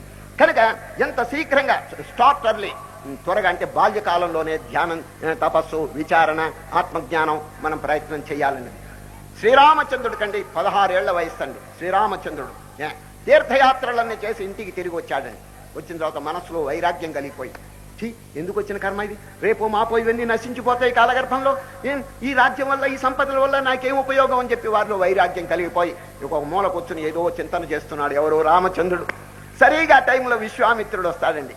ఎక్కడికి? రాజభవనానికి. దశరథ మహారాజు వారిని ఆదరించిన తర్వాత ఏదో విషయాన్ని మాట్లాడి రామచంద్రుడిని కబురు చేయండి కొంచెం నా యజ్ఞానికి సంరక్షణగానే విశ్వామిత్రుడు అడిగితే దశరథుడు వారు మొదట అంగీకరించక తటపటాయిస్తున్నాడు. రామచంద్రుని ఎట్లా పంపించాలి, రాక్షసులు చంపేస్తారే అని చెప్పి. పక్కనే వశిష్ఠులు వారు గమనించారు. ఓ దశరథ మహారాజా, మీరేం చింతపడవద్దు, శ్రీరామచంద్రునికి అద్భుతమైన ధైర్య సాహసాలు ఉన్నాయి, ఇటువంటి రాక్షసులు లెక్కలేదు, వారికి పిలిపించండి, వారిని విశ్వామిత్రుడు వెంట పంపండి అని వశిష్ఠులు వారు చెప్పారంట. వెంటనే దశరథుడు శ్రీరామచంద్రుని కబురు చేశారు. ఆ టైంలో వీరు ఎట్లా ఉన్నారు తెలిసిన? ఏమిటి ప్రపంచం అని చెప్పి వైరాగ్యంతో ఉన్నారు. తీసుకొచ్చినారు. 2 మహనీయులు అక్కడ ఎదురుగుండా ఉంటే దండాలు పెట్టాడండి. ఎవరికి? విశ్వామిత్రుడికి, వశిష్ఠులకి, దశరథ మహారాజుకి, ముగ్గురికి రామచంద్రుడు నమస్కారం చేసినారు. విశ్వామిత్రుడు ఒక ప్రశ్న అడిగినారు. రామచంద్ర, ఇదేమిటిది? మీ ముఖం చూస్తే చింతాగ్రస్తంగా ఉందేంటి, శోకాకులంగా ఉందేంటి, దీని కారణం ఏమిటో చెప్పండి. రాజాధిరాజు యొక్క పెద్ద కుమారుడు ఎంతో సంతోషంగా ఆనందంగా ఉండవలసిన పరిస్థితిలో దుఃఖంగా ఉన్నారేమిటని విశ్వామిత్రుడు ప్రశ్న అడిగాడు. వెంటనే రామచంద్రుడు చెప్పిన వాక్యం చూడండి. కిమ్మే రాజ్యేన కిం భోగై కోహం కిమిదమాగతం. ఓ విశ్వామిత్ర మునీంద్ర, ఈ రాజ్యాలు, ఈ భోగాలు నాకెందుకండి? నాకు ఒక విచారణ కలుగుతున్నదండి. నేనెవరు, నా యొక్క నిజస్వరూపం ఏమిటో తెలుసుకోవాలనే ఉబలాట నాకు కలుగుతుంది అంటాడు. చూడండి, కిమ్మే రాజ్యేన కిం భోగై. ఈ భోగములు నాకొద్దు, ఈ రాజ్యం నాకొద్దు. I don't care for the Kingdom not for the luxuries. నాకు కావాల్సినది హూ యామ్ ఐ. కిమ్మే రాజ్యేన కిం భోగై కోహం, నేనెవరు, కిమిదమాగతం, ఈ జగత్ ఎక్కడి నుంచి వచ్చింది, ఈ రెండు నాకు చెప్పండి. చిన్నతనంలో అంత విజ్ఞానం వారికి కలిగిందంటే అంత వైరాగ్యం అందరికీ కలుగుతుందా చెప్పండి. అది కనుక బాల్యకాలం అనేదండి అమూల్యమైనటువంటి టైం అని, దాన్ని పోగొట్టుకోకూడదండి. ఎందుకంటే మెమరీ బాగుంటుంది, చక్కగా ఆరోగ్యం బాగుంటుంది. ఆ టైంలోనే మనం జాగ్రత్తగా ఈ ఆత్మజ్ఞానాన్ని సంపాదించాలండి. పోనీ ఒకవేళ బాల్యకాలం చేయలేదనుకోండి, యవ్వన కాలం అయినా జాగ్రత్తగా, లేదే ఈ విషయంలో పడిపోయి నాశనం అయిపోతున్నాడు. చూడండి, కనుక మన ఈ శతకాలండి చూడండి, దాశరథి శతకం, కాళహస్తి శతకం, వీటిలో ఎప్పుడు ధ్యానం చేయాలనేటువంటి ప్రశ్న వచ్చినప్పుడు ఆ మహనీయులు ఎంత చక్కగా బోధించారంటే చూడండి, దంతం ఉల్పడనప్పుడే ఎప్పుడు ధ్యానం చేయాలంటే పళ్ళు ఓడక ముందే ధ్యానం చేయండి అన్నట్టు. దంతంబుల్ పడనప్పుడే తనువునందారోఢియున్నప్పుడే కాంతా సంఘము రోయనప్పుడే కురుల్ వెల్వెల్లబోనప్పుడే వింతల్నే నిజరింపనప్పుడే జరాక్రాంతంబుగానప్పుడే చింతింపన్వలె నీ పదాంబుజములన్ శ్రీకాళహస్తీశ్వర. దూర్జటి చూడు ఎంత చక్కగా చెప్పాడు. అయినా కాళహస్తీశ్వర నేను ఎప్పుడు చింతన చేయాలి తెలిసిన పళ్ళు ఊడక ముందే, ఆరోగ్యం బాగున్నప్పుడే, అన్ని అవకాశాలు చక్కగా ఉన్నప్పుడే మిమ్మల్ని ధ్యానం చేయాలి. ఇకపోతే దాశరథి శతకంలో ఏం చెప్పారో తెలుసండి. ముప్పునగాల కింకరులు ముంగిట వచ్చెడు వేళ రోగముల్ గొప్పరమైన చో కఫము పుత్తుక నిండెడు వేళ బాంధవులు గప్పెడు వేళ నీ స్మరణము కల్గును కల్గదో నాటికిప్పుడే తప్పక చేతు మీ స్మరణము దాశరథి కరుణాపయోనిధి. యమదూతలు వస్తే అప్పుడు ఏం చేయగలం? కాబట్టి ఇప్పుడే ఆరోగ్యంగా ఉంది, మీ స్మరణ చేస్తామని చెప్పి దాశరథి శతకం ఎవరు రామదాస్ గారు. అద్భుతమైనటువంటి ఇదంతా ఎందుకు చెప్తున్నానంటే టైం వేస్ట్ చేయకూడదు. బాల్యకాలం, యవ్వన కాలం ఈ రెండు కూడా మోస్ట్ గోల్డెన్ ఆపర్చునిటీస్ అండి. ఏది వార్ధక్యంలోనండి ధ్యానం చేయటం కొంచెం కష్టం అయినప్పటికీ మీరు వదలబాకండి, అప్పుడు కూడా ధ్యానం చేయవచ్చున్నది. ఇప్పుడు శ్రీకృష్ణ పరమాత్మ బోధ చెప్తున్నాడు. ఆత్మస్వరూపం ఎట్లా ఉన్నదంటే నవద్వారే పురే దేహి నైవ కుర్వన్నకారయన్. ఆత్మస్వరూపాన్ని వర్ణిస్తున్నాడు. అదే అన్అటాచ్డ్ గా ఉందండి. ఈ కార్యక్రమాలన్నీ మరి ఎట్లా జరుగుతున్నాయి? కన్ను ఎట్లా చూస్తున్నది, చెవి ఎట్లా చూస్తుంది? దాని సాన్నిధ్య మహిమ చేత. వెనక దీపం ఉంటే ఏ ప్రకారంగా సినిమాలో బొమ్మలన్నీ పడుతుంటాయో చూడండి, వెనక లైట్ ఉండాలండి. లైట్ లేకపోతే అసలు బొమ్మలు పడవండి. ఇది బొమ్మలు అంటే ఏమిటి? ఈ ప్రపంచ విషయాలన్నీ కూడా ఇవన్నీ కనిపిస్తున్నాయంటే ఎక్కడి నుంచి కనిపిస్తున్నాయి? దేని వల్ల కనిపిస్తున్నది? శక్తి అండి. లోపల అఖండమైనటువంటి డివైన్ పవర్. దాన్ని దేవుడు అనండి, ఏదైనా పేరు పెట్టుకోండి, but there is a spiritual power behind. అది ప్రతి జీవిలోనూ ఆ అఖండమైనటువంటి శక్తి ఉన్నదండి. కనుక దాన్ని తెలుసుకోవాలని వివేకానంద ఈరోజు జ్ఞాన కర్మ సన్యాస యోగం అని పేరు పెట్టి లోపలండి అద్భుతమైనటువంటి జ్ఞాన విచారణ కూడా చేయబడింది ఈరోజు. అది చాలా ముఖ్యం, తెలుసుకోండి. కర్మయోగం అయినప్పటికీ కూడా జ్ఞాన యోగానికి వచ్చి శ్రీకృష్ణ పరమాత్మ ప్రతిపాదిస్తున్నారు. నిన్న జ్ఞాన యోగంలో కర్మను ప్రతిపాదించారు. అయ్యా కర్మ జ్ఞానం అని రెండు డిఫరెంట్గా మీరు ఎప్పుడు భావించద్దండి. రెండు కంబైన్ అయి ఉంటాయండి. నిష్కామ కర్మ ఆచరించిందే మీకు జ్ఞానం ఎట్లా వస్తుంది చెప్పండి? ఆ జ్ఞానం రావాలంటే కర్మ శుద్ధం కావాలి. చిత్తం శుద్ధం లేనిది ఆత్మజ్ఞానం ఎట్లా వస్తుంది? కాబట్టి రెండు కూడా కలిసే ఉంటాయండి. కర్మ వేరు, జ్ఞానం వేరు అని ఎప్పుడు అనబాకండి. ఇప్పుడు చూడండి, ఫలం, పండు అనేది మనకు కావాలి. ఎట్లా వస్తుంది? పుష్పంలో నుంచి పండు వస్తుందండి. పుష్పంలో నుంచి పింద కాయ పండు. కనుక పుష్పాన్ని కూడా మనం జాగ్రత్తగా ఆదరించాలి. ఇప్పుడు చూడండి, మామిడి సీజన్ వాళ్ళు పిచ్చికారి కొట్టి మందు కొడుతుంటారు. పూత రాలకూడదు. పూత రాలిపోయిందంటే పండు రాలిపోతుంది. అదేవిధంగా పూత అంటే ఏమిటి చెప్పండి? నిష్కామ కర్మ, భక్తి. ఈ రెండుకి జాగ్రత్తగా చూస్తే దానిలో నుంచి జ్ఞానం అనే ఫలం ఆవిర్భవిస్తుంది. అది మన తరింపజేస్తుంది. చూచారు? కనుక శ్రీకృష్ణ పరమాత్మ మూడింటిని కూడా జాగ్రత్తగా విచారణ చేస్తున్నారు. నాయన నిష్కామ కర్మ, భక్తి, ఆత్మ విచారణ. కర్మ షట్కం, భక్తి షట్కం, జ్ఞాన షట్కం మూడు కూడా మనం అవలంబించాలి. దీంట్లో డిఫరెన్స్ అనేది ఏమీ లేదండి. అన్ని కూడా మిళితమై ఉన్నాయి, ఒకదానికొకటి బాగా అసోసియేట్ అయి ఉన్నాయండి. అది ఇప్పుడు దేవుడు అనగా ఎవరు, ఏ విధంగా ఉన్నారు, అది ఆ ప్రశ్న సాల్వ్ చేస్తున్నారు.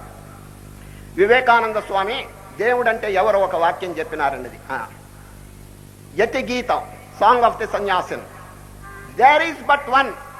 ప్రపంచంలో ఉన్నది ఒక్కటే అంటున్నాడు. There is but one, the free, the knower self, without a name, without a form or stain. In him is Maya dreaming all this dream. The witness, he appears as nature's soul. Know the word that sannyasin bold say, Om Tat Sat Om. Undu nadiyalla daanayayokkatundu atade జ్ఞాత ముక్తుండు ఆత్మయతడే అతనిలో యొక్క మాయదానలరుచుండు కలలనెన్నయోద్యే గనుచునుండు కాని ఆయాత్మ సాక్షి అయి గాంచుచుండు అది నీవని సత్యంబు మది నెరంగి ఎతిపాడుము కంఠము ఎత్తిపాడు ఎతివరాధీర ఓం తత్సదనుచుబాడు. ఎంత చక్కగా వర్ణించినారు. ఉన్నది ఒక్కటే, అది మన యొక్క ఆత్మస్వరూపం అని. ఈ విధంగా అనేక ఉపాయముల ద్వారా, వైరాగ్యం ద్వారా, భక్తి ద్వారా, నిష్కామ కర్మ ద్వారా మన యొక్క నిజస్వరూపం తెలుసుకోవాలని, అది మన జీవిత లక్ష్యం. అయితే ఇప్పుడు ఒక ప్రశ్న వస్తుంది, ఏమిటంటే ఏమండి మీలో ఆనందం ఉంది, వాళ్ళు ఆనందం ఉంది, అందరిలో ఆనందం ఉంది కదా, మరి ఎందుకు జనం దుఃఖం అనుభవిస్తున్నారు అనే ప్రశ్న వచ్చిందండి. దానికి శ్రీకృష్ణ పరమాత్మ ఆన్సర్ చెప్తున్నారు. చూడండి, జనులు దుఃఖం అనుభవిస్తున్నారు కారణం ఏమిటంటే తన స్వరూపం తెలుసుకోలేదు. సూర్యుడు దేదీప్యమానంగా 12 గంటలకి పగలు వెలుగుతున్నాడండి, కానీ కింద చీకటిగా ఉన్నదండి. కారణం సూర్యుడు కాదు, మధ్యలో నల్లటి మేఘం వచ్చింది, కింద darkness. What is the cause of the darkness? Not the sun. ఈ మధ్యలో ఉన్నటువంటి మేఘం వల్ల చీకటి వచ్చిందే గాని. ఈ దృష్టాంతం చెప్తున్నారండి. అజ్ఞానేన ఆవృతం జ్ఞానం, పవిత్రమైనటువంటి ఆత్మస్వరూపం అజ్ఞానం చేత కప్పబడింది. ఈ అజ్ఞానం ఎప్పుడు వచ్చింది? అనేక జన్మల నుంచి కూడగట్టుకుని వస్తున్నదండి. ఈ ఫలానా డేట్ లేదు, అనాది కాలం నుంచి వస్తున్నది ఇది. సరే, శంకర భగవత్పాదుల్ని శిష్యుడు అడుగుతాడండి, ఏమండి గురుదేవా, జనులు దుఃఖం ఎందుకు అనుభవిస్తున్నారు అడిగాడండి. ఆత్మనః కిం నిమిత్తం దుఃఖం, ఇదండి ప్రశ్న. ఆత్మనః కిం నిమిత్తం దుఃఖం, జీవునికి దుఃఖం ఎందుకు కలిగింది? శంకరుడు ఆన్సర్, శరీర పరిగ్రహాత్, ఈ దేహం ధరించినందువల్ల వస్తున్నది. రాత్రి నిద్రలో దేహం లేదండి, కింద పడిపోయి డిటాచ్మెంట్, దేహానికి మనస్సుకి కనెక్షన్ లేదు, అందుచేత ఎంత ఆనందం అనుభవిస్తున్నాడు. పొద్దున్నే మళ్ళీ దేహం జ్ఞాపకం వచ్చింది, మళ్ళీ వరీస్, యాంగ్జైటీస్ ఇవన్నీ వచ్చేసినాయి. కనుకనే దుఃఖానికి కారణం శరీరం అన్నాడు ఎవరు? శంకరాచార్య. ఆత్మనః కిం నిమిత్తం దుఃఖం శరీర పరిగ్రహాత్ అంటే ఈ శిష్యుడు చూడండి ఎంత తెలివిగలవాడు. అయ్యా గురుదేవా, శరీరం వల్ల దుఃఖం వచ్చిందని, శరీరం ఎందుకు వచ్చింది అని అడిగేశాడు వాడు. శరీర పరిగ్రహ కేన భవతి కర్మణ అన్నాడు. ఏనాడో చేసుకున్న కర్మ వల్ల ఈ శరీరం వచ్చిందన్నాడు. వాడు వదలలేదండి, కర్మ కేన భవతి అన్నాడు. కర్మ ఎట్లా వచ్చిందో చెప్పండి అన్నాడు. రాగాదిభ్య, రాగద్వేషముల వల్ల కర్మ పెరిగిపోయింది, అందువల్ల వచ్చిందంట. రాగాదయ కేన భవంతి, ఈ రాగద్వేషాదులు ఎందుకు వచ్చినాయని మళ్ళీ అడిగాడు. వాడు ఇప్పుడప్పుడే వదిలేట్టుగా లేడండి వాడు. అవివేకాత్ అన్నాడు, ఇవో తెలివి తక్కువ వల్ల వచ్చింది అన్నాడు. అవివేక కేన భవతి అన్నాడు. అజ్ఞానాత్ అన్నాడు, అజ్ఞానం వల్ల. అజ్ఞానం కేన భవతి అన్నాడు వీడు. నకేనాపి భవతి అజ్ఞానం అనాది అనిర్వచనీయం. ఇంకా ఆపవయ్యా, ఈ అజ్ఞానం అనేది అనాది కాలం నుంచి వస్తున్నది, అందువల్ల ఈ దుఃఖాలు వస్తున్నాయి. కానీ ఇప్పుడు మరి ఏం చేయాలి? ఏడుస్తూ కూర్చోటమేనా? కాదు, ఈ అజ్ఞానమును జ్ఞానము చేత తొలగించండి అన్నాడు శ్రీకృష్ణ పరమాత్మ. చూచారా, చీకటిని ఎట్లా పోగొట్టాలండి? చీకటిగా ఉంది, దీపం వెలిగించండి, అంతే మనం చేయవలసిన పని. కనుక అజ్ఞానేనావృతం జ్ఞానం తేన ముహ్యంతి జంతవః ముహ్యంతి, జనులు ఏడుస్తున్నారు, దుఃఖపడుతున్నారు. దీని కారణం అజ్ఞానం. ఏం చేయాలి ఇప్పుడు? జ్ఞానేనతు తదజ్ఞానం. చూడండి ఈ అధ్యాయంలో ఎంత చక్కైన ఉపాయములు చెప్తున్నారు. జ్ఞానేనతు తదజ్ఞానం యేషాం నాశితమాత్మనః తేషాం ఆదిత్యవజ్ఞానం ప్రకాశయతి తత్పరం. ఇందాక నేను చెప్పిన దృష్టాంతం అండి. ఆకాశంలో సూర్యుడు ఎట్లా వెలుగుతున్నాడో దివ్యమైనటువంటి తేజస్సు ఇక్కడికి వస్తుంది. ఎప్పుడు? మేఘం మధ్యలో మేఘం గాలికి నెట్టుకుని పోవాలండి. సరే, అప్పుడు దివ్యమైనటువంటి తేజస్సు. అదేవిధంగా ప్రతి జీవి, each soul is potentially divine. మీరు, వారు, జంతువులు, రాక్షసులు, దేవతలు, స్త్రీలు, పురుషులు అందరూ కూడా చైతన్య స్వరూపులండి. కానీ అనాది కాలం నుంచి వచ్చినటువంటి అజ్ఞానం దాన్ని కప్పివేస్తున్నదండి. ఏ విధంగా? అద్దం మీద నిన్న 3 దృష్టాంతాలు చెప్పారు. మన అద్దానికి మురికి ఎట్లా ఉందో, అగ్నికి ఏ విధంగా పోగొచ్చిందో చూడండి. తల్లి బిడ్డలో ఉన్నటువంటి ఆ బిడ్డ మీద మావి ఎట్లా ఉన్నదో ఆ విధంగా కప్పబడిందని 3 దృష్టాంతములు చెప్పలేదండి. ధూమేనావ్రియతే వన్యర్యథాదర్శో మలేన చ యథోల్వేనావృతో గర్భస్తథా తేనేతమావృతం. ఇప్పుడు ఏం చేయాలి చెప్పండి? దిగులతో కూర్చుంటే లాభం లేదండి. ఏమైనప్పటికీ we must make endeavour, make effort. సాధన చేయకపోతే ఎట్లా చెప్పండి? ఈ ప్రపంచంలో మానవుడు దుఃఖం పోగొట్టుకోవాలంటే సాధన చేయాలండి. ఊరికి నోటి మాటలతో ఎవ్వరూ మోక్షం పొందలేరు. రేపు ఆత్మ సంయమ యోగంలో అర్జునుడు గారు ఒక ప్రశ్న అడుగుతారండి. కృష్ణ, చక్కని బోధలు చేస్తున్నారు కానీ నా మనస్సు ఎట్లా ఉందో తెలుసునండి. మహాచపలం ధ్యానంలో కూర్చుంటే ఇటు పరిగెత్తు. What is the cause of the darkness? Not the sun. ఈ మధ్యలో ఉన్నటువంటి మేఘం వల్ల చీకటి వచ్చిందే గాని. ఈ దృష్టాంతం చెప్తున్నారండి. అజ్ఞానేనావృతం జ్ఞానం, పవిత్రమైనటువంటి ఆత్మస్వరూపం అజ్ఞానం చేత కప్పబడింది. ఈ అజ్ఞానం ఎప్పుడు వచ్చింది? అనేక జన్మల నుంచి కూడగట్టుకుని వస్తున్నదండి. ఈ ఫలానా డేట్ లేదు, అనాది కాలం నుంచి వస్తున్నది ఇది. సరే, శంకర భగవత్పాదుల్ని శిష్యుడు అడుగుతాడండి, ఏమండి గురుదేవా, జనులు దుఃఖం ఎందుకు అనుభవిస్తున్నారు అడిగాడండి. ఆత్మనః కిం నిమిత్తం దుఃఖం, ఇదండి ప్రశ్న. ఆత్మనః కిం నిమిత్తం దుఃఖం, జీవునికి దుఃఖం ఎందుకు కలిగింది? శంకరుడు ఆన్సర్, శరీర పరిగ్రహాత్. ఈ దేహం ధరించినందువల్ల వస్తున్నది. రాత్రి నిద్రలో దేహం లేదండి, కింద పడిపోయి డిటాచ్మెంట్, దేహానికి మనస్సుకి కనెక్షన్ లేదు, అందుచేత ఎంత ఆనందం అనుభవిస్తున్నాడు. పొద్దున్నే మళ్ళీ దేహం జ్ఞాపకం వచ్చింది, మళ్ళీ వరీస్, యాంగ్జైటీస్ ఇవన్నీ వచ్చేసినాయి చూసారు. కనుకనే దుఃఖానికి కారణం శరీరం అన్నాడు ఎవరు? శంకరాచార్య. ఆత్మనః కిం నిమిత్తం దుఃఖం శరీర పరిగ్రహాత్ అంటే ఈ శిష్యుడు చూడండి ఎంత తెలివిగలవాడు. అయ్యా గురుదేవా, శరీరం వల్ల దుఃఖం వచ్చిందని, శరీరం ఎందుకు వచ్చింది అని అడిగేశాడు వాడు. శరీర పరిగ్రహ కేన భవతి కర్మణ అన్నాడు. ఏనాడో చేసుకున్న కర్మ వల్ల ఈ శరీరం వచ్చిందన్నాడు. వాడు వదలలేదండి. కర్మ కేన భవతి అన్నాడు. కర్మ ఎట్లా వచ్చిందో చెప్పండి అన్నాడు. రాగాదిభ్య, రాగద్వేషముల వల్ల కర్మ పెరిగిపోయింది, అందువల్ల వచ్చిందంట. రాగాదయ కేన భవంతి, ఈ రాగద్వేషాదులు ఎందుకు వచ్చినాయని మళ్ళీ అడిగాడు. వాడు ఇప్పుడప్పుడే వదిలేట్టుగా లేడండి వాడు. అవివేకాత్ అన్నాడు. ఇదిగో తెలివి తక్కువ వల్ల వచ్చింది అన్నాడు. అవివేక కేన భవతి అన్నాడు. అజ్ఞానాత్ అన్నాడు. అజ్ఞానం వల్ల. అజ్ఞానం కేన భవతి అన్నాడు వీడు. నకేనాపి భవతి అజ్ఞానం అనాది అనిర్వచనీయం.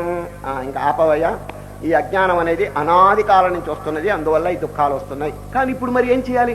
ఏడుస్తూ కూర్చోటమేనా? కాదు. ఈ అజ్ఞానమును జ్ఞానము చేత తొలగించండి అన్నాడు శ్రీకృష్ణ పరమాత్మ. చూచారా, చీకటిని ఎట్లా పోగొట్టాలండి? చీకటిగా ఉంది, దీపం వెలిగించండి, అంతే మనం చేయవలసిన పని. కనుక అజ్ఞానేనావృతం జ్ఞానం తేన ముహ్యంతి జంతవః. జంతవః ముహ్యంతి, జనులు ఏడుస్తున్నారు, దుఃఖపడుతున్నారు. దీని కారణం అజ్ఞానం. ఏం చేయాలి ఇప్పుడు? జ్ఞానేనతు తదజ్ఞానం. చూడండి ఈ అధ్యాయంలో ఎంత చక్కైన ఉపాయములు చెప్తున్నారు. జ్ఞానేనతు తదజ్ఞానం యేషాం నాశితమాత్మనః తేషాం ఆదిత్యవజ్ఞానం ప్రకాశయతి తత్పరం. ఇందాక నేను చెప్పిన దృష్టాంతం అండి. ఆకాశంలో సూర్యుడు ఎట్లా వెలుగుతున్నాడో దివ్యమైనటువంటి తేజస్సు ఇక్కడికి వస్తుంది. ఎప్పుడు మేఘం మధ్యలో, మేఘం గాలికి నెట్టుకుని పోవాలని సరే, అప్పుడు దివ్యమైనటువంటి తేజస్సు. అదేవిధంగా ప్రతి జీవి, ఈ సోల్ ఈస్ పొటెన్షియల్లీ డివైన్. మీరు, వారు, జంతువులు, రాక్షసులు, దేవతలు, స్త్రీలు, పురుషులు అందరూ కూడా చైతన్య స్వరూపులండి. కానీ అనాది కాలం నుంచి వచ్చినటువంటి అజ్ఞానం దాన్ని కప్పివేస్తున్నదండి. ఏ విధంగా? అద్దం మీద నిన్న 3 దృష్టాంతాలు చెప్పారు. మన అద్దానికి మురికి ఎట్లా ఉందో, అగ్నికి ఏ విధంగా పోగొచ్చిందో చూడండి. తల్లి బిడ్డలో ఉన్నటువంటి ఆ బిడ్డ మీద మావి ఎట్లా ఉన్నదో ఆ విధంగా కప్పబడిందని 3 దృష్టాంతములు చెప్పలేదండి. ధూమేనావ్రియతే వన్యర్యథాదర్శో మలేన చ యథోల్వేనావృతో గర్భస్తథా తేనేతమావృతం. ఇప్పుడు ఏం చేయాలి చెప్పండి? దిగులతో కూర్చుంటే లాభం లేదండి. ఏమైనప్పటికీ we must make endeavour, make effort. సాధన చేయకపోతే ఎట్లా చెప్పండి? ఈ ప్రపంచంలో మానవుడు దుఃఖం పోగొట్టుకోవాలంటే సాధన చేయాలండి. ఊరికి నోటి మాటలతో ఎవ్వరూ మోక్షం పొందలేరు. రేపు ఆత్మ సంయమ యోగంలో అర్జునుడు గారు ఒక ప్రశ్న అడుగుతారండి. కృష్ణ, చక్కని బోధలు చేస్తున్నారు కానీ నా మనస్సు ఎట్లా ఉందో తెలుసునండి. మహాచపలం, మహాచపలం. ధ్యానంలో కూర్చుంటే ఇటు పరిగెత్తుంది, అటు పరిగెత్తుంది, ఎట్లాగండి నిలపటం అని చక్కని ప్రశ్న మనందరం అడిగే ప్రశ్నలు అడిగేశారండి. ఎవరు? అర్జునుడు. కృష్ణుడు ఏమన్నారు చెప్పండి? ఏమయ్యా, నువ్వు నా చుట్టం, నా బంధు, నా స్నేహితుడు, నాకు మంచి తపశ్శక్తి ఉంది, నేను అవతారమూర్తిని, నా తపశ్శక్తి చేత నీ మనస్సును నేను నిలబెడతాను అని అన్నాడా?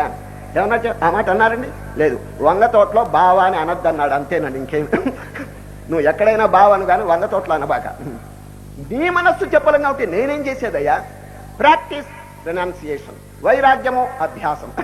ఈ రెండును అవలంబించావంటే నీ మనస్సు ఒక త్వరలోనే నిలకడ కలుగుతుందని చెప్పేసినాడు. చూడండి, అభ్యాసేన తు కౌంతేయ వైరాగ్యేన చ గృహ్యతే. చూడండి, అటువంటి డియరెస్ట్ అండ్ నియరెస్ట్ రిలేషన్, ఎంతో దగ్గర చుట్టం, బంధువుడు, ఆప్తుడు, సఖుడు, భక్తుడు, అటువంటి వారికి కూడా మోక్షం ఇవ్వలేదే ఎవరు? శ్రీకృష్ణ పరమాత్మ. నా మనస్సు లేదంటే నా శక్తి చేత నిలుస్తుందని చెప్పి అన్నారా? లేదు. మనం ప్రాక్టీస్ చేయాలండి, మనం అభ్యాసం చేయాలి. సోమర్తనం పెట్టుకుని ఏ విధమైన దైవ చింతన లేకుండా, ఒక ప్రాణికి ఉపకారం చేయకుండా, భగవన్ నామం జపం చేయకుండా, ప్రేమ, దయ, కరుణ లేకుండా నాకు మోక్షం రావాలంటే ఎక్కడి నుంచి వస్తుంది చెప్పండి? అది చెప్పండి. సోమరితనం, బద్ధకం పనికి రాదండి. సరే, నాయమాత్మ బలహీనేన లభ్య. ముండకోపనిషత్. దుర్బలుని చేత, బద్ధకం గలవాడి చేత, సోమరితనం గలవాడి చేత ఆత్మ పొందబడదు. ఘంటాబద్ధంగా అద్భుతమైన వాక్యం. నాయమాత్మ బలహీనేన లభ్య. ప్రమాదో బ్రహ్మనిష్టాయాం న కర్తవ్య. ప్రమాదం అంటే మన తెలుగులో ప్రమాదం కాదండి, సంస్కృతిలో ప్రమాదం అంటే బద్ధకం. సోమరితనం వల్ల ఎవడు మోక్షం పొందలేడు. సరే, ప్రమాదో బ్రహ్మనిష్టాయాం న కర్తవ్య కదాచన ప్రమాదే జృంభతే మాయా సూర్యాపాయే తమో యథా. సూర్యుడు అస్తమించగానే చీకటి వచ్చేసింది. ఇదివరకు ఎక్కడ దాక్కుంది చెప్పండి? ఎవరికి తెలియదు చీకటి ఎక్కడుందో. సూర్యుడు అస్తమించగానే వచ్చి కప్పేసిందండి అందరినీ. కనుక ప్రమాదం అంటే సోమరితనం చాలా డేంజర్ అని చెప్పి శాస్త్రంలో చెప్పబడిందండి. ఒక ఆశ్రమంలోనండి ఒక గురువు గారు ఉన్నాడండి. ఎవరో కొత్తగా శిష్యుడిగా చేరాలని వచ్చాడండి. అక్కడికి వచ్చి దండం పెట్టాడు, గురువుగారు నన్ను మీ శిష్యుడిగా చేర్చుకోండి అన్నాడండి. వాడి ముఖం చూస్తే గురువు గారికి డౌట్ వేసిందండి, ఇది తమో గుణంగా ఉన్నాడే వీడు, చెప్పిన పని చేసేట్టుగా లేడే, బద్ధకంగా కనిపిస్తున్నాడే వీడు. ఎందుకంటే ఇంగ్లీష్లో సామెత ఉందండి, face is the index of the mind అంటారు, మహనీయులు చెప్పగలరు. మరి వాడు చూస్తే వీడిదో బద్ధకం వాడుగా ఉన్నాడని నిన్ను చేర్చను శిష్యుడుగా అన్నాడండి. ఎవరు? గురువు గారు. స్వామి మీరు ఏ విధంగా ఆజ్ఞిస్తారో అట్లా చేస్తాను, నేను తప్పకుండా మీ ఆజ్ఞ నెరవేరుస్తాను, నన్ను శిష్యుడిగా చేర్చండి అన్నాడు. చేర్చను, ఎందుకంటే నీ ముఖం చూస్తే సోమరిగా కనిపిస్తున్నది, చేర్చను. స్వామి మీరు అట్లా అనబాకండి, తప్పకుండా చేర్చండి, మీరు చెప్పినట్టు నేను ఆచరిస్తానన్నాడు. నన్ను శిష్యుడిగా చేర్చండి అన్నాడు. చేర్చనున్నాడు. అయితే నన్ను శిష్యుడిగా చేర్చరా అన్నాడు. చేర్చనున్నాడు. కొన్ని గురువుగా చేర్చుకోండి అన్నాడండి వాడు. వాడు ఆలోచించాడు, గురువు అంటే పూలమాలలేస్తారు, భిక్షలు పాదకానుకలు దంచి కొట్టచ్చు అనుకున్నాడు వాడు. ఇట్లా ఉందండి అది. శిష్యుడికే గతి లేనప్పుడు గురువుకి ఎసర పెట్టాడండి వాడు. అదేవిధంగా స్టూడెంట్ చేయవలసిన పనులు లేకపోతే టీచర్కి ఎసరు పెడితే ఎట్లా చెప్పండి? శిష్యుడికే అర్హత లేకపోతున్నది. ఇప్పుడు ఈ కాలంలో శిష్యునికి ఉన్న అర్హతలు ఏమైనా ఉన్నాయా చెప్పండి? ఎవరైనా 4 సాధనలు చెప్తున్నారండి, సాధన చతుష్టయం ఉన్నదో కనుక్కోండి, ఎవరికి ఏ శిష్యుడికి ఉన్నదో కనుక్కోండి. నిత్యానిత్య వివేకము, అవన్నీ టెక్నికల్ టర్మ్స్ వదిలేసి సామాన్య భాషతో చెప్తాను. వివేకము, వైరాగ్యము, ఇంద్రియ నిగ్రహము, ముమోక్షత్వం, ఈ 4 సాధనలు ఉంటేనే బ్రహ్మ విద్యకు అర్హుడు అని పెద్దలు చెప్పారు. అథాతో బ్రహ్మ జిజ్ఞాస, బ్రహ్మసూత్రాలకి అథ. అథ అంటే ఆఫ్టర్ వర్డ్స్, పిమ్మట మీరు బ్రహ్మ విచారణ చేయండి. ఏ పిమ్మట? ఈ సాధన 4 సాధనలు చేయాలి. వీడు చేస్తే కదండి వీడు ఏం ఆచరించాడు, వివేకం ఉందా, విజ్ఞానం ఉందా, ఏమున్నా చెప్పండి అది. కనుక శ్రీకృష్ణ పరమాత్మ చెప్తున్నారు, ప్రమత్తత పనికిరాదు అని చెప్పి ఒక టైం టేబుల్ ఇస్తున్నాడండి. గోన్, దీన్ని ఆచరించండి అని. చూచారు, మనస్సు నిలవాలంటే, ఆత్మజ్ఞానం కలవాలంటే దానికి చక్కగా ఒక రొటీన్, ఒక టైం టేబుల్, చక్కగా క్రమశిక్షణ ఇవ్వాలని చెప్పి చెప్తూ శ్రీకృష్ణ పరమాత్మ శ్లోకం చెప్తున్నారండి. తద్బుద్ధయః తదాత్మానః తన్నిష్ఠాః తత్పరాయణాః గచ్చంత్య పునరావృత్తిం జ్ఞాన నిర్ధూత కల్మషాః. చక్కని వాక్యం, ఒక చక్కని ప్రోగ్రామ్ ఇచ్చినాడండి. మనస్సును ఖాళీగా పెట్టద్దు. మనస్సును ఖాళీగా పెడితే పాడు చింతలు, సంకల్పాలు ఇవన్నీ సంకల్పిస్తూ ఉంటుందండి.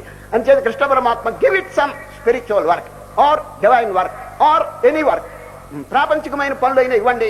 ఆఖరికండి ఇదిగో బ్రహ్మార్పణం, కృష్ణార్పణం, రామార్పణం అని చెప్పండి. దాంట్లో దోషం లేనిటువంటి కార్యముల్లో ప్రవేశించండి. ఏదైనా పని ఇవ్వకుండా ఊరికే సోమరిగా ఉంటేనండి నాశనం అయిపోతుందండి మనస్సు. ఇప్పుడు ఎవరైనా ఊరికే కూర్చుని నేనేమి చేయటం లేదు, నేను గొప్పవాడిని అని చెప్పి అనుకోబాకండి. ఎందుకంటే అది తమో గుణం అండి. అది ఏమి చేయకుండా ఊరికే అకర్మణత్వం. చూడండి, అది నైష్కర్మ్యం కాదండి, అకర్మణత్వం. ఏమి లోకం. ఇప్పుడు చూడండి, గోడ ఏమైనా పని చేస్తుందా? దానికి ఏమైనా పుణ్యమా పాపమా చెప్పండి గోడకి. అదేవిధంగా ఏమి పని చేయకుండా సోమరిగా కూర్చుని ఉంటే వాడి జీవితమే వ్యర్థం అయిపోతుందన్నది. ఈ మధ్య ఒక ఆయనండి ఇంకో ఆయనతో అంటున్నాడు, నా గడియారం స్లో పోదు, ఫాస్ట్ పోదు అన్నాడండి. అవతల ఆయన ఉరి ఇంత కరెక్ట్ గా పోతుందా? కాదండి, ఆగిపోయిందటండి. అది ఆగిపోయిన గడియారాలు కూడా స్లో పోవు, ఫాస్ట్ పోవు. ఈ తమో గుణం గల వాళ్ళంతా అదే లెక్కండి, ఆగిపోయిన గడియారాలు. ఇటు పుణ్యం లేదు, పాపం లేదు, ఊరికి కూర్చుని టైం అంతా నాశనం చేస్తుంటారు. అట్లా వద్దని చెప్తున్నాడు శ్రీకృష్ణ పరమాత్మ. చూచారా? తద్బుద్ధ, చూడండి, రొటీన్, చక్కని ప్రోగ్రామ్. అందరూ ఆలోచించండి ఏమిటో ఇది. తద్బుద్ధయస్తదాత్మానస్తన్నిష్ఠాస్తత్పరాయణాః గచ్చంత్య పునరావృత్తిం జ్ఞాన నిర్ధూత కల్మషాః. మనస్సుని పరిపరి విధముల బహిర్ముఖంగా పోనీబాకండి. తత్ బుద్ధయ, నీ బుద్ధిని తత్ అంటే పరమాత్మ యందు స్థాపించు. దీని పేరే చూడండి, హృదయంలో పరమాత్మ యందు ఈ ప్రాపంచికమైనటువంటి విషయాల్లో పరిగెత్తుతూ ఉంటుంది అనుకోండి, దాన్ని కొంచెం ఉపసంహరించండి. దీని పేరు ప్రత్యాహారం. ఎక్కడ పెట్టవలను? ఆత్మ. తత్ అంటే ఆత్మ. చూడండి, తత్వమసి అంటాడు. చూడండి, తత్ అంటే ఏంటి? సర్వవ్యాపకమైనటువంటి పరమాత్మ. దాని యందు లగ్నం చేయి. దేన్ని? నీ బుద్ధిని. తద్బుద్ధయః తదాత్మానః, దాన్ని గూర్చే చింతన చేయి. ఊరికి అనవసరంగా నీకు ఎప్పుడైనా టైము ఖాళీగా ఉంటే లోకాభిరామాయణం, వీళ్ళతో వాళ్ళతో హస్కు ఇదంతా వద్దు. చక్కగా ఈ ఆత్మశ్రీ చింతన కూర్చొని నువ్వు చేసుకోవచ్చు. తదాత్మానస్తన్నిష్ఠాః తత్పరాయణాః. ఈ విధంగా మనస్సుని ఖాళీగా పెట్టద్దు అంటున్నాడు. చూడండి, మనస్సు కనుక ఊరికే ఉంటే, కూర్చోండి, ఊరికే కూర్చోండి, ఇటు పరిగెత్తుతుంది, అటు పరిగెత్తుంది, ఈ సంకల్పం, ఆ సంకల్పం, ఈ వృత్తి, ఆ వృత్తి, అంత పాడు గొడవలన్నీ తెచ్చి పెడుతుందండి ఏది మనస్సు. అంచేత మహనీయులు ఏం చెప్పారు? ఏదో ఒక దైవ కార్యం ఇవ్వాలి, ఏదో ఒక పరోపకార కార్యం ఇదొట్టి దాన్ని ఊరికే పెట్టవద్దని చెప్తున్నాడు కృష్ణ పరమాత్మ. చూడండి, తద్బుద్ధయ, give it some sort of occupation. అది ఊరికి సోమరిగా పెట్టద్దు. తదాత్మానస్తన్నిష్టాస్తత్పరాయణ గచ్చంత్య పునరావృత్తి. పోనీ ఒకవేళ ఊరికే ఉంచామనుకోండి, ఏం చేస్తుంది తెలిసిన, ఇక్కడెక్కడ ఎన్ని పాడు సంకల్పాలు ఉన్నాయి చూడండి, అవన్నీ ఆలోచిస్తూ కూర్చుంటున్నది అని చెప్పి శ్రీకృష్ణ పరమాత్మ ఆయన అట్లా చేయవద్దు, దానికి చక్కని ఆధ్యాత్మికమైన కార్యక్రమం ఇవ్వండి అని చెప్పి ఈ శ్లోకం చెప్పినాడు. పూర్వం ఒక చోట ఒక చిన్న గాథ ఉందండి. ఒక రైతు ఉన్నాడండి, 100 ఎకరాల పొలం ఉందండి వాడికి. 100 ఎకరాలు దున్నలేక చస్తున్నాడండి. 1 ఎకరం దున్నటమే పెద్ద కష్టం. 100 ఎకరాలు దున్నాలంటే చాలా బాధపడుతూ ఆ పనులన్నీ తెమలక పెద్దల్ని అడిగారు, ఏమండి నాకు కావాల్సిన పనులు ఉన్నాయి, ఇవన్నీ నెరవేరటానికి ఉపాయం చెప్పండి అంటే, మేం చెప్పేది ఏమిటి, నిన్ను సృష్టి చేసిన బ్రహ్మదేవుని గురించి తపస్సు చేయవయ్యా, ఆయన యొక్క అనుగ్రహం ఉంటే ఇటువంటి పనులు ఒక లెక్క అన్నారు. ఇక చూడండి, ఊరు బయట కూర్చొని జపాలు తపాలు మొదలు పెట్టాడు ఈ రైతు. ఆఖరికి బ్రహ్మదేవుడు ప్రత్యక్ష అయినాడు. ఏం కావాలి నీకన్నాడు. మోక్షం అన్నాడు. మోక్షం తర్వాత ముందు నా 100 ఎకరాలు దున్నే పని చూడవయ్యా అన్నాడు. దున్నలేక చూస్తున్నాను, నాకు ఏదన్నా సహాయం పంపించండి ఎవరినైనా, ఇవన్నీ నా పనులన్నీ నెరవేర్చేయాలి అన్నాడు. సరే, ఒక రాక్షసుని పంపిస్తాను, వాడు మీరు ఏ పని చెప్పినా వెంటనే చేసి పారేస్తాడు. కానీ ఒక షరతు, మీరు వాడిని ఖాళీగా పెట్టారా మింగేస్తాడు, మిమ్మల్ని మింగేస్తాడు. ఈ షరతు జ్ఞాపకం పెట్టుకో. ఈయన అన్నాడు, ఏమిటండి అట్లా మాట్లాడతారు, 100 సంవత్సరాలకు కావాల్సిన పనులన్నీ నా దగ్గర లిస్ట్ ఉంది, ఒకటి ఇస్తూ వాడిని ఊపిరి తిరగనీయకుండా వాడిని పని చేయిస్తాను అన్నాడండి. సరే తథాస్తు అన్నాడు బ్రహ్మదేవుడు. అంతర్ధానం అయిపోయినాడు. రాక్షసుడు వచ్చాడు. వర్క్ అన్నాడు. 100 ఎకరాలు 3 సార్లు దున్నవాయి అన్నాడండి. బాగా 3 సార్లు. ఈయన అనుకున్నాడు 100 ఎకరాలు దున్నాడంటే 10 రోజులైనా పడుతుందని. లేదండి, 2 రోజుల్లో దున్నేసి వచ్చేసాడండి వాడు. వర్క్ అన్నాడు. సరే 6 అంతస్తుల మేడ కట్టవాయి అన్నాడు. గవాల్ అదే 4 రోజులు పడుతుంది అనుకున్నాడు. కాదండి, 3 రోజుల్లోనే మేడంతా కట్టేసి వచ్చేసాడు. వర్క్ అన్నాడు. ఈయన లిస్టు అంతానండి 4 రోజుల్లో లిస్ట్ అంతా అయిపోయిందండి. ఇంకా పని చెప్పకపోతే మింగేస్తాడు వీడు. ఈ ప్రమాదంలో పడిపోయినాడండి. అయ్యో ఇంకా 4 పనులు ఉన్నాయండి, అవి అయిపోతే వీడు చస్తాడు, ఇంకా మింగేస్తాడు. ఊరు బయట గురువు గారు ఉన్నారండి, ఆశ్రమం. అక్కడికి వెళ్ళి అర్ధరాత్రి వేళ కాళ్ళ మీద పడ్డాడండి. మహాప్రభో పాహిమా పాహిమా. ఏమిటో అర్ధరాత్రి వచ్చినా, ఏం లేదండి ఒకటి కొని తెచ్చుకున్నాను నేను అనవసరంగా, దాన్ని వదలు కొట్టుకోవాలి ఇప్పుడు. ఏమిటన్నాడు. తపస్సు చేసి రాక్షసుని తెచ్చుకున్నాను, వాడు అన్ని పనులు చేసేసాడు, కానీ పని లేకపోతే నన్ను మింగేస్తాడు, ఇంకా 3 పనులు ఉన్నాయి, అవి అయిపోయిన తర్వాత మింగేస్తాడు, కాబట్టి క్షమించి వాడిని తప్పించుకునే ఉపాయం ఏదైనా చెప్పండి, వాడు పారిపోతే చాలు, ఇంకేమవుతుంది, నా పనులు పోయినా చేయపోయినా పర్వాలేదు, వాడు వెళ్ళిపోతే చాలు, ఉపాయం చెప్పండి అన్నాడు. గురువు గారి చెవిలో ఒక మంత్రం చెప్పాడండి. ఆ మంత్రం తీసుకుని వచ్చేశాడు. రాక్షసుడు అప్పుడే వర్క్ అంటున్నాడు. రాక్షసుడా నీకు పనే రా అని ఊరు బయటగా తీసుకుపోయినాడు రాక్షసుడిని. ఎవరు? ఈ రైతు. అక్కడ తాటి చెట్టు ఉందండి, పెద్ద తాటి చెట్టు. రాక్షసుడా నీకు పని కదా, తాటి చెట్టు ఎక్కమన్నాడు. వాడు గబగబా పైకి ఎక్కేశాడు. పైనుంచి కేకేశాడు, పని దిగు అన్నాడండి. దిగిన తర్వాత పని ఎక్కువ అన్నాడండి. రాక్షసుడా ఇక నన్ను అడగద్దు, దిగితే ఎక్కుతుండు, ఎక్కితే దిగుతుండు అన్నాడు. వాడు ఎక్కి దిగి 10 సార్లు చెప్పకుండా పారిపోయినాడు. వదిలిపోయిందిరా దేవుడా, వదిలిపోయిందిరా అనుకున్నాడు. ఎవరో రాక్షసుడు? మన మనస్సు. మన మనస్సు అది వింగేస్తున్నదండి మనల్ని. దాన్ని ఖాళీగా పెట్టామా తినేస్తున్నది. కాబట్టి శ్రీకృష్ణ పరమాత్మ చక్కని ప్రోగ్రాం. తద్బుద్ధయస్తదాత్మానస్తన్నిష్టాస్తత్పరాయణ గచ్చంత్య పునరావృత్తిం జ్ఞాన నిర్ధూత కల్మషా. ఈ విధంగా అనేకమైనటువంటి సాధనలో మనస్సును లొంగ తీయటానికి ఎన్ని ఉపాయములు చెప్తున్నారు చూడండి శ్రీకృష్ణ. ఊరికే నోటి మాటతో మోక్షం రాదండి, అది ప్రయత్న ఫలితం. అది ఇంతవరకు అనేక జన్మలు ప్రయత్నం లేకుండా నాశనం చేశాడు టైం అంతా. ఇప్పుడు ఆ మహనీయుల యొక్క బోధన మనం జాగ్రత్తగా విశ్వాసం చేత గ్రహించి శ్రద్ధతో దాన్ని ఆచరించాలి. నేను అడిగిన శ్రీకృష్ణ పరమాత్మ జ్ఞానం ఎట్లా వస్తుందనే ప్రశ్నకి ఆన్సర్ ఏం చెప్పారు చెప్పండి. శ్రద్ధావాన్ లభతే జ్ఞానం. శ్రద్ధ గురువు మీద నేను చెప్పలేదండి. 4 faiths. Faith upon the master, faith upon God, faith upon scriptures, faith upon himself. దైవ విశ్వాసం, శాస్త్ర విశ్వాసం, గురు విశ్వాసం, ఆత్మవిశ్వాసం. ఈ 4 లేకపోతే మానవుడు తరించడండి సార్. కనుకనే శ్రద్ధావాన్ లభతే జ్ఞానం. శ్రద్ధ ఉండాలండి దేవుని మీద, గురువు మీద, శాస్త్రం మీద, తన మీద విశ్వాసం అన్నిటికంటే గొప్పదండి. ఎందుకంటే తన మీద నమ్మకం లేకపోతే వాడు అసలు పనిలో దిగడు వాడు. చూచారా? ప్రతి వారు నండి తను అల్పుడుగా చిత్రించుకోకూడదండి.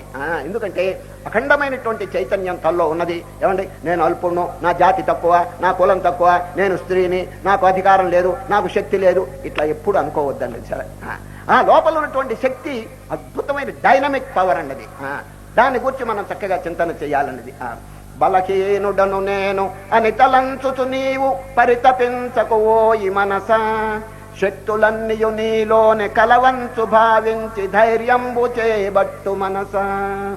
ఋషులు పొందిన శాంతి కలుగునా నాకని సంశయింపకువోయి మనస.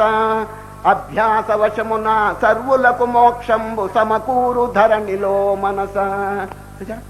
దీని పేరు పెసిమిజం పనికిరాదండి, ఆప్టిమిజం. చూచారు, ఇంగ్లీష్లో 2 పదాలు ఉన్నాయి. పెసిమిజం అంటే ఏడుస్తూ కూర్చోవడం, ఎప్పుడు ఇది లేదు అది లేదు అని చెప్పి వరీస్ యాంగ్జైటీ దీంట్లో పడి నాశనం అయిపో. అది అట్లా ఉండకూడదండి. ఆప్టిమిజం. నేను తప్పకుండా సాధన చేస్తాను, ఋషులు పొందిన శాంతి నాకెందుకు రాదు, నేను కూడా ఒక వ్యక్తినే కదా. ఋషులంటే ఆకాశంలోంచి ఊడిపడ్డారండి పూర్వం ఉన్న పెద్దలు గురువులంతా. చెప్పండి, సామాన్యమైనటువంటి జనకుడు ఎవరు చెప్పండి? ఒక సామాన్యమైన రాజు, చక్కగా డిసిప్లిన్తో ఆచరించినాడు, తరించినాడు, ఇతరులకు ఆదర్శవంతుడైపోయినాడు. అదేవిధంగా మనం కూడా ప్రయత్నం చేస్తే, నిన్న చెప్పారు మనస్సు నిగ్రహించడం, రేపు వస్తుందండి. అభ్యాసేన తు కౌంతేయ వైరాగ్యేన చ గృహ్యతే. Practice and renunciation. అభ్యాసము వైరాగ్యము ఈ రెండింటి వల్ల ఎవరైనప్పటికీ మనస్సును జయించవచ్చునని ఘంటాబద్ధంగా చెప్తారు రేపు. ఆత్మ సంయమం కనుక నిరుత్సాహం పనికిరాదండి, ఎంత సేపటికి కూడా ధైర్యం. కనుక Shri no need of looking behind. చూడండి, వివేకానంద వెనక చూడబాకోయ్ అన్నాడు. No need of looking behind, forward. We want infinite energy, infinite zeal, infinite patience and infinite courage. Then only great things will be achieved అన్నాడు. చూడండి, ఎంత అద్భుతమైన వాక్యం. చూడండి, ధైర్యం ఉండాలండి. ఏదైనా గొప్ప కార్యం చేయాలంటే ఏడుస్తూ కూర్చుని నా వల్ల కాదు నా వల్ల కాదు అని ఎప్పుడు అనుకోకూడదండి. ఏమైనప్పటికీ కూడా తప్పకుండా మనం ఆచరిస్తే ఆ శక్తి విజృంభిస్తుందండి. మనలో శక్తి లేక కాదు, ఉన్నది, కానీ కప్పబడి ఉన్నది. కనుకనే శ్రీకృష్ణ పరమాత్మను ఆయన సాధన చెయ్యని. ఇప్పుడు ప్రపంచంలో అనేకమైనటువంటి ప్రాణికోట్లు ఉన్నాయి కదా, సమత్వం సమభావన బోధిస్తున్నాడు ఈ అధ్యాయంలో. చక్కని సిద్ధాంతం. చిన్న దృష్టాంతం అండి. లైట్లు ఎన్ని రకాలుగా ఉన్నాయి చెప్పండి. ఇది గుండుగా ఉంది, ఇది పొడుగ్గా ఉంది, ఇంకోటి ఇదిగా ఉంది, రకరకాల కలర్ బల్బ్స్ ఇవన్నీ ఉన్నాయి కదా. ఏమన్నా కరెంట్ ఎట్లా ఉన్నది చూడండి. ఆ కరెంట్ దృష్టి ఉంటే ఇది పొడుగ్గా ఉన్నంత మాత్రం చేతి దాంట్లో గొప్ప ఏం లేదండి. సరే, ఇప్పుడు ఎవరైనా ఇన్ని ప్రాణులు ఉన్నాయి కదా, కొన్ని రకరకాలుగా ఉన్నాయి కదా, అన్నిట్లో ఆత్మస్వరూపం ఎట్లా వ్యాపించున్నదంటే 7వ అధ్యాయంలో చెప్తారు. ఈ మాల దృష్టాంతం అండి. సరే, పుష్పాలు చూడండి, తెల్లగా ఉంది, ఇది ఎర్రగా ఉంది, ఇది పచ్చగా ఉంది, రకరకాలుగా ఉన్నాయి. దారం ఈక్వల్ గా హోమోజీనియస్ గా స్పాంటేనియస్ గా ఉన్నదండి దీంట్లో. అదేవిధంగా శ్రీకృష్ణ పరమాత్మ ఇప్పుడు ఈ జగత్తులో ఉండేటువంటి ప్రాణికోట్లు ఆకారాలు వేరుగా ఉన్న ఆత్మ వస్తువు ఒకటే అని చెప్తున్నారండి. సరే, విద్యా వినయ సంపన్నే బ్రాహ్మణే గవిహస్తిని శుని చైవశ్వపాకే చ పండితా సమదర్శిన. అర్జున, పండితులంటే ఎవరో తెలిసిన? ప్రపంచంలో అనేక రకాల ప్రాణులు ఉన్నాయి, కానీ సమదర్శిన అందరిలో కూర్చోండి. కరెంట్ దృష్టి అనమాట. ఇప్పుడు చూడండి, ఒక శరీరం ఉందండి, శరీరంలో ఏమున్నాయి? మాంసం, రక్తం ఇవన్నీ ఉన్నాయి కదా. ఎక్స్రే వేయండి. డాక్టర్లు ఎక్స్రే వేస్తారు, ఏం కనిపిస్తుంది? ఎముకలు. ఎముకలు మాత్రం కనిపిస్తాయండి. ఆ ఎముకల్లో ఏదైనా డిసీజ్ ఉంటే నోట్ చేసుకుంటాడు ఎక్స్రే. అదేవిధంగా కిరణాలు, జ్ఞాన కిరణాలు ప్రసరించాలండి. చూడండి, ఈ జ్ఞాన కిరణాలు కనుక వ్యక్తుల మీద ప్రసరింపజేస్తే స్త్రీ పురుష భేదం ఉండదండి. రక్తం మాంసం కనిపించదు. ఏం కనిపిస్తుంది? లోపల ఆత్మ. చూచారా, ఆ లోపల ఆత్మ ఈ స్థూల దేహం కనిపించదండి. అటువంటి జ్ఞాన దృష్టి మనం సంపాదించాలి. కనుకనే శ్రీకృష్ణ పరమాత్మ ప్రాణుల్లో అనేక రకాల ప్రాణులన్నిటి ఒక చోట చేర్చి చూడండి, శ్రీకృష్ణ పరమాత్మ ఆదేశిస్తున్నారు. ఇటువంటి ప్లాట్ఫారం, ఓ ప్రాణులారా నేను పిలిచిన వారు మాత్రం రాండి అని శ్రీకృష్ణ పరమాత్మ ప్రాణులన్నిటిని ఆదేశించి నంబర్ 1 మొట్టమొదట ఒక ప్రాణిని పిలుస్తున్నారండి. ఎవరో తెలుసిన? విద్య వినయము కలిగిన బ్రాహ్మణోత్తముడు. బ్రాహ్మణోత్తముడు, అయ్యా రండి దయచేయండి అని ఈ ప్లాట్ఫామ్ మీద కూర్చోబెట్టాడండి. ఎవరు? కృష్ణ పరమాత్మ. విద్యా వినయ సంపన్నే బ్రాహ్మణే కూర్చోబెట్టారు ఇక్కడ. తర్వాత ఎవరిని పిలుస్తారా అని చెప్పి అందరూ ఆలోచిస్తుంటే ఆవు, ఈ ప్రాణికోట్ల ఆవుని పిలిచాడండి. అయ్యా గోవు గారు దయచేయండి ఈ బ్రాహ్మణుని పక్కన కూర్చోండి అన్నారండి. ఎవరు? కృష్ణ పరమాత్మ. తర్వాత ఎవరిని పిలుస్తారా అని ప్రాణులన్నీ ఆలోచిస్తుంటే ఏనుగుని పిలిచాడండి. అయ్యా ఏనుగు గారు దయచేయండి, యు ఆర్ వెల్కమ్ అని చెప్పి ఆ ఆవు పక్కన ఏనుగుని కూర్చోబెట్టాడు. తర్వాత ఎవరిని పిలిచాడు తెలుసండి? కుక్క. అయ్యా కుక్క గారు దయచేయండి, యు ఆర్ వెల్కమ్ అన్నాడు. కుక్క గారు కూర్చోబెట్టాడు. తర్వాత ఈ చివర కుక్క మాంసం తినేటువంటి చండాలుని కూర్చోబెట్టాడు. ఎంతమంది? 5 రకాల ప్రాణులండి, భిన్న భిన్నంగా ఉన్నారు. వీరు విద్యా వినయ సంపన్నగా బ్రాహ్మణోత్తముడు, ఈయన చండాలుడు, ఈయన కుక్క మాంసం తినే ఆయన. ఈ మధ్యలో జంతువులు చూడండి, ఏనుగు పెద్దది, కుక్క చిన్నది, ఆవు ఇంకో రకంగా ఉంది. ఇన్ని ప్రాణులు ఉన్నప్పటికీ దీంట్లో సమదృష్టి ఎవరికి ఉందో వారే పండితులు. అని ఎంత అద్భుతమైన చూడండి.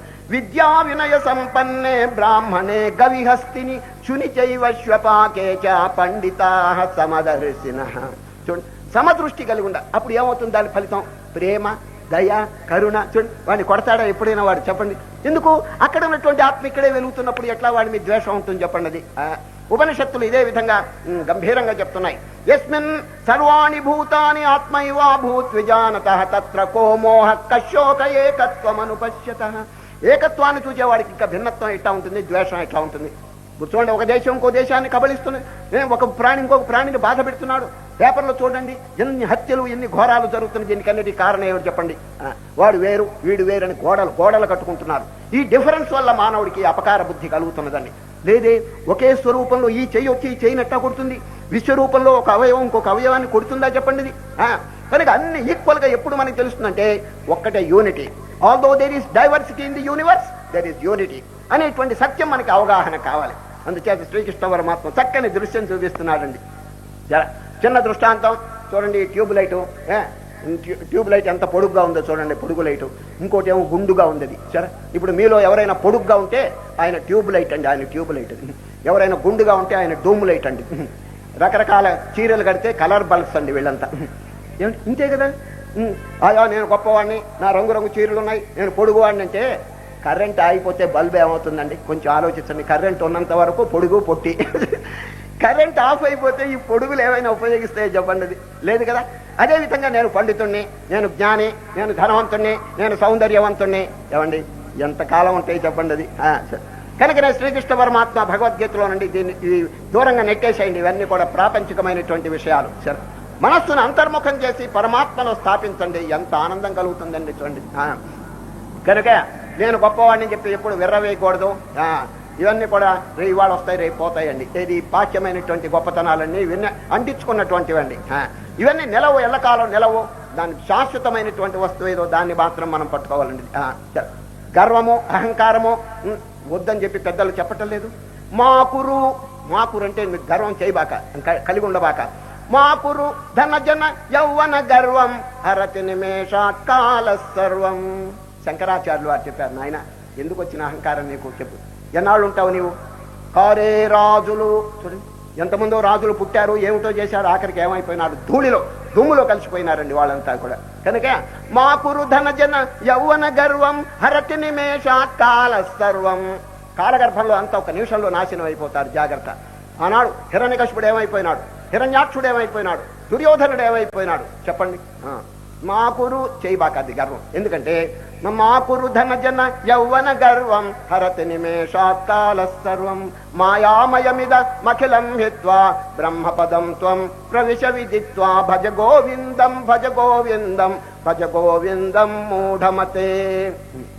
ఇక గర్వం వదిలిపెట్టి ఇప్పుడు శ్రీకృష్ణవరం ఈ చిన్న అధ్యాయంలో ఎన్ని సిద్ధాంతాలు ప్రతిపాదిస్తున్నారు. సమత్వం బోధించారు కదండి. ఈ సమత్వంలో వచ్చే లాభం ఏమిటంటే ఎంతో శాంతి కలుగుతుంది. ఇక కోపాలు, తాపాలు అన్నీ పోతాయండి. అసూయలు, ద్వేషాలు ఇవన్నీ కూడా నాశనం అయిపోతాయి. ఎందుకు? ఒకరి మీద అసూయ ఏమిటండి? ఇప్పుడు అంతటా ఒకే ఆత్మస్వరూపం ఉన్నప్పుడు ఎవరైనా బాగుపడితే ఇంకా సంతోషించాలి కదా చెప్పండి. ఇప్పుడు దుర్యోధనుడు ఎందుకు ఆయనలో అసూయ అనే పాడుగుణం ఉందండి. పాండవులు వృద్ధి వస్తుంటే సంతోషించాలి కదా చెప్పండి. మరి ఎందుకు ఆయన బాధపడ్డాడు? ఈ మధ్య అండి ఒకరింట్లో దొంగలు పడ్డారండి. దొంగలు పడితే ఒక అమ్మగారు నగలు ఎత్తుపోయినారు. ఆ అమ్మగారు ఇంటి బయట కూర్చుని ఏడుస్తున్నదండి. ఒక ఆయన వచ్చి, ఏమమ్మగారు ఎందుకు ఏడుస్తున్నారు, నీ నగలు ఎత్తుపోయినారనా? కాదు, పక్కింటి అమ్మగారి నగలు ఎత్తుకుపోలేదని చెప్పి ఏడుస్తున్నాను అన్నదటండి. దరిద్ర పశువు అండి, దరిద్ర పశువు. తన నగలు పోయినందుకు కాదట, అక్కడ అమ్మగారి నగలు ఎత్తుపోలేదే, నాది ఎత్తుపోయినారే, పాడసూయండి దరిద్రం. ఈ విధంగా చూస్తున్నారండి జనులు ఈ పాడుగుణాల వల్ల. అదే దుర్యోధనులు కూడా అదేనండి. అది ఆ పాండవుడు ఎత్తి వస్తే సహోదరులు కదా చెప్పండి, సహోదరులు కదా, వాళ్ళంతా బాగుపడితే ఎంత సంతోషించాలి నిజంగా. లేదే ఆ అసూయ అనేటువంటి పాడుగుణం ఇప్పుడు రేపు 9వ అధ్యాయం వచ్చినప్పుడు శ్రీకృష్ణ పరమాత్మ ఖండిస్తాడని దాన్ని. అనేక దుర్గుణములుంటే అసూయ అని చెప్పి ఎత్తి చూపిస్తాడు రేపు 9వ అధ్యాయంలో. చూడండి, ఇదంతుతే గుహ్యతమం ప్రవక్ష్యామి అనసూయవే. అర్జున నీకు బోధిస్తున్నాను ఎందుకో తెలుసునా, నీకు అసూయ లేదు. నీలో స్పెషాలిటీ ఏమిటంటే అసూయ అనే పాడుగుణం మీలో లేదు అంటాడు రేపు 9వ అధ్యాయంలో కృష్ణ పరమాత్మ. కనుక ఈ దుర్గుణములను దరికి చేర్చకుండా శ్రీకృష్ణ పరమాత్మ సమత్వాన్ని బోధిస్తున్నారు. ఈ సమత్వం కనుక చక్కగా జీర్ణమైతే ఇక నాటై బడ్డావు నేను తక్కువ తింటాను, నా ముద్ద నువ్వు తీసుకో, నువ్వు ఆనందపడితే నీ ఆనందం నా ఆనందం. చూడండి, అట్లా ఉంటుందండి ఆ భావం. చూచారా? అజ్ఞానికి ఎట్లా ఉంటుంది? తన యొక్క సుఖం మాత్రం అపేక్షిస్తూ అందరినీ దుఃఖ పెడుతూ ఉంటాడండి. అది భర్తృహరి 4 రకాల మనుషుల్ని చిత్రిస్తాడండి భర్తృహరి. నంబర్ 1, ఏతే సత్పురుషా పరార్థ ఘటకా స్వార్థాన్ పరిత్యజ్యయే. ఉత్తములైన వారు తమ స్వార్థం కూడా విడనాడి ఒకరికి ఉపకారం చేస్తారు. అర్థమైందండి? మొదటి వారు ఉత్తమోత్తములు. ఏతే సత్పురుషా పరార్థ ఘటకా స్వార్థాన్ పరిత్యజ్యయే. ఇక సామాన్యులు. సామాన్యాస్తు స్వరార్థముద్యమభృత స్వార్థ విరోధేనయే. తన స్వార్థం కొరకు ఇతరికి ఉపకారం చేస్తాడు. అర్థమైందండి? మొదటి వాడు ఉపకారం చేశాడంటే నిష్కారణంగా చేస్తాడు ఉపకారం, తన మీద స్వార్థాన్ని కోరడు. రెండవ వాడు ఏమిటంటే తన స్వార్థం కొరకు, తన ఆనందం కొరకు ఒకరికి ఉపకారం చేస్తాడు. చూడు, స్వార్థ. ఇక మూడవ వారు ఎవరంటే తేమీ మానవ రాక్షసా పరహితం స్వార్థాయ నిఘ్నంతి. తన స్వార్థం కొరకు ఒకరికి అపకారం చేస్తాడు. వీడండి రాక్షసుడు అని చెప్పి చెప్పారు. చూడు, మానవ రాక్షస. వారి పేరేమిటి? మానవుల్లో రాక్షసులు. ఎవరు? తన స్వార్థం కోసం ఇతరులకి అపకారం చేసేటువంటి వాడు. తేమీ మానవ రాక్షసా పరహితం స్వార్థాయ నిఘ్నంతి. ఇక ఇంకో 4వ రకం, ఇంకా హోప్లెస్ అండి. నిరర్థకం పరహితం తేకేన జానీమహే. అనవసరంగా ఇతరులను బాధ పెడతారు. స్వార్థం కోసం బాధ పెట్టినా దానికి అర్థం ఉంది. ఏవి కారణం లేకుండా నిష్కారణంగా ఎవడో పోతుంటే వాడు పిల్లకిట్టలు అవుతాడు. దానివల్ల ఏమిటి వచ్చిన లాభం వాడికి చెప్పండి? అనవసరంగా ఒకరిని బాధ పెడతాడు. వారి పేరు ఏమిటంటే డిక్షనరీలో వాళ్ళ పేర్లు లేదనేసాడు. నిఘంటువులో వారి పేరు లేదటండి. చూడండి, అంత హోప్లెస్ స్పెసిమెన్. కనుక ఈ 4 తరగతుల్లో మానవుడు ఎట్లా తయారు కావాలంటే ఉత్తమోత్తముడు. చూడండి, ఏదో త్యాగం, సాక్రిఫిషియల్ చారిటబుల్ స్పిరిట్ అనమాట. అది కనుకుంటే ఎంత ఆనందం అన్నది. ఒక ప్రాణికి మనం ఏదైనా ఉపకారం చేసి మనం ఆనందపడుతుంటే ఆహా, నిజంగా అదేనండి సాత్వికమైనటువంటి ఆనందం. ఒకరిని బాధించి మనం ఆనందపడుతుంటే దానికి ఏమైనా అర్థం ఉందా చెప్పండి? ఆ ప్రాణి గెలగెల తట్టుకుంటాడు. ఇప్పుడు చూడండి, దొంగతనం. ఒకరింట్లో దొంగతనం చేస్తే ఈ దొంగకు వచ్చిన లాభం ఏమిటండి? ఏదో డబ్బు సంపాదించుకో, అంత మాత్రం చేత ఏమిటి ఒరిగిపోయి. ఒక ప్రాణి ఏడుస్తున్నాడు కదా, దుఃఖపడుతున్నాడు కదా, వాడి ఇంట్లో పిల్లలు, వాడి భార్య దుఃఖపడుతుంటే వాడికి ఎంత బాధ చెప్పండి? అదేవిధంగా పరప్రాణి, అయ్యో డబ్బు పోయిందే, మా వాళ్ళని కొట్టారే, మా వాళ్ళని తిట్టారే అని చెప్పి ఎంత బాధపడతారు చూడండి. కనుకనే రేపు అద్భుతమైనటువంటి సిద్ధాంతం ప్రతిపాదించబోతున్నారు. రేపు ఇది 6వ అధ్యాయం. ఏమిటంటే, నాయన అర్జున, ఇతరులను ఎట్లా చూడాలో తెలుసునా? నీ వలే చూచుకో. ఆత్మౌపమ్యేన సర్వత్ర సమం పశ్యతి యోర్జునే సుఖం వా యది వా దుఃఖం సయోగి పరమో మతః. Treat others as yourself. ఎంత చక్కని బోధండి. దాని గురించి రేపు వివరంగా చెప్తాను. ఆత్మౌపమ్య సిద్ధాంతం భగవద్గీతలో నుండి అద్భుతమైనటువంటి సిద్ధాంతం అండి. బ్రదర్హుడ్ అని చెప్పి కొందరు చెప్తారు. సోదరత్వం మంచిదే, బట్ డోంట్ బి సాటిస్ఫైడ్. దానికంటే సుపీరియర్ అయినటువంటిది ఆత్మౌపమ్యం. తన వలే చూసుకోవాలండి. బ్రదర్ అంటే సోదరులు అక్కడక్కడ కలహించుకుంటున్నారు, అది అంత గొప్ప కాదు అని శ్రీకృష్ణ పరమాత్మ చెప్పబోతారు. ఇప్పుడు చూడండి, అనేకమైనటువంటి ప్రాణికోట్లు ఉంటే అన్నిట్లో కూడా ఏక భావం. చూడండి, ఇటు బ్రాహ్మణోత్తముడు, అటు చండాలుడు, ఇటు ఏనుగు, ఇటు కుక్క, ఇవన్నీ కూడా భిన్న భిన్నమైనటువంటి ఆకారములు కలిగి ఉన్నప్పటికీ వాటిలో ఉన్నటువంటి ఆత్మస్వరూపం ఏకం అని చెప్పి శ్రీకృష్ణ పరమాత్మ నిరూపిస్తూ, అదేవిధంగా విశ్వరూపంలో అన్ని అవయవములు భగవంతునివే అని చెప్పి భావించుకుని మనం ఏం చేయాలి? మన సుఖాన్ని ఎట్లా కోరుతున్నామో పరసుఖం కూడా అట్లాగే చెప్తా. తోటి ప్రాణిని నీవు నీవలే చూచుచూ మెలగుచుండుము ఓయి మనస, నీ సౌఖ్యమును ఓలే పరహితంబును కూడా కాంక్షించుచుండుము మనస. ఇదండి, ఈ తత్వం ఉండాలి. ఇప్పుడు చూడండి, చివరికి ఇంకా 1-2 చెప్పి విరమిస్తున్నారు. చాలా ముఖ్యమైనటువంటి ఘట్టాలు చెప్తున్నారు. ఏమిటంటే, సుఖం కొరకు మానవుడు బయట పరిగెత్తుతున్నాడు. ఆ సుఖం అనేది వాస్తవంగా బయట ఉన్నదా? అదండి ప్రశ్న. ఏహి సంస్పర్శిజా భోగా దుఃఖయోనయ ఏవతే. ఓ అర్జునే, ఈ బయట ఏమో సుఖాలని చెప్పి పరిగెత్తున్నారే, దుఃఖం లోపలుండి పైకి తళుకు బెళుకులుగా సుఖం కనిపిస్తున్నది. చూచారా? బయటికి ఏమో సుఖంగా కనిపిస్తుంది, కానీ లోపల చూడండి, మేడిపండు ఎట్లా ఉంటుంది? మేలిమి అంటే బంగారం మోస్తరు ఉంటుంది. మేడిపండు చూడ మేలిమయ్యుండు, దాని పొట్ట విచ్చితే ఏముంటుంది? పురుగులు ఉంటాయి.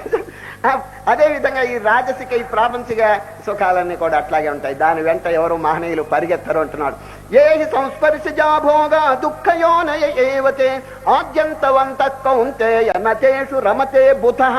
తెలివిగలవాడు వాడి వెంట పరిగెత్తడు. చూడండి, తెలివిగలవాడు. ఎందుకంటే అది 3 నాళ్ల ముచ్చట్లు. ఏదో కనిపిస్తుంది, పెద్ద అందచందం తడుకు బెలుకులుగా కనిపిస్తుందండి. దాని వెంట పరిగెత్తితే ఎట్లా చెప్పండి? ఇప్పుడు చేపండి, నీళ్లలో పోతుంటే ఒక మాంసం ముక్క కనిపించింది. అది ఎక్కడి నుంచి వచ్చింది? గాలం. గాలం చేపలవాడు, గాలం అంటే ఇనప మొక్కకి సూరికి ఆ మాంసం ముక్క తగిలిచ్చాడు, నీళ్లలో వదిలాడు. పాపం, అవివేకం, తెలివి తక్కువ కాబట్టి చేప వెళ్ళి ఆహా వండర్ఫుల్, ఎంత ఆనందకరమైనటువంటి భోజ్య వస్తువు, ఎంత రుచికరమైన వస్తువు అని వెంటనే వెళ్ళి కొరుకుతుంది. కొరికేటప్పటికి ఆ సూది కంఠంలో గుచ్చుకుంటుంది, చచ్చిపోతుందండి. చూచారా? అది ఎందుకు చచ్చింది? దానికి కారణం ఇగ్నోరెన్స్, తెలివి తక్కువ. అది మాంసం మొక్కని అనుకుంది, కానీ దాని లోపల ఏమిటంటే బాధ చేసేటువంటి ఒక స్వరూపం ఉందండి, ఒక వస్తువు ఉంది. అదేవిధంగా ఈ ప్రాపంచిక వస్తువులన్నీ కూడా లోపలండి ఏహి సంస్పర్శజా భోగా దుఃఖయోనయ, లోపల దుఃఖం, బయట సుఖం అండి. ఆ సుఖం చేత వీడు ఏమో మురిసిపోతున్నాడు. అది ఇప్పుడు శరీరం ఎంతో సుందరంగా ఉందని ఆకర్షింపబడతాడు. వాస్తవంగా శరీరం అంటే ఏమిటి చెప్పండి? విభజించండి కొంచెం. పంచభూతాలు కదా, పంచభూతములతో ఏర్పడింది. రేపో మాపో ఈ శరీరం యొక్క ఆకారమే మారిపోతుందండి. ఏది శాశ్వతం చెప్పండి? ఈనాడు ఎంతో సుందరంగా బ్యూటిఫుల్ గా ఉన్నటువంటి శరీరం ముసలితనం వచ్చేటప్పటికి ఏమైపోతుందండి చెప్పండి? ఇవన్నీ ఆలోచించరండి. ఏదో తాత్కాలికమైనటువంటి వీటిని చూచి పరిగెత్తుతూ ఉంటారండి. ఎండమావులు, విలో ది విస్ప్ అంటారండి. ఎండమావులు చూచి ఎవరైనా నీళ్ల కోసం అని పరిగెత్తితే ఎంత అవివేకమో, అదేవిధంగా ప్రాపంచికమైనటువంటి చంచలమైన క్షణికమైనటువంటి సుఖాల కోసం ఎవరైనా పరిగెత్తుతుంటే అవివేకం యొక్క ప్రభావం అని చెప్పవలసి వస్తుంది. కనుక చూడండి, ప్రయత్నం చేయండి, వికారములు తగ్గించుకోండి, ఈ వికారములను జయించండి. ఎప్పుడు జయించాలి?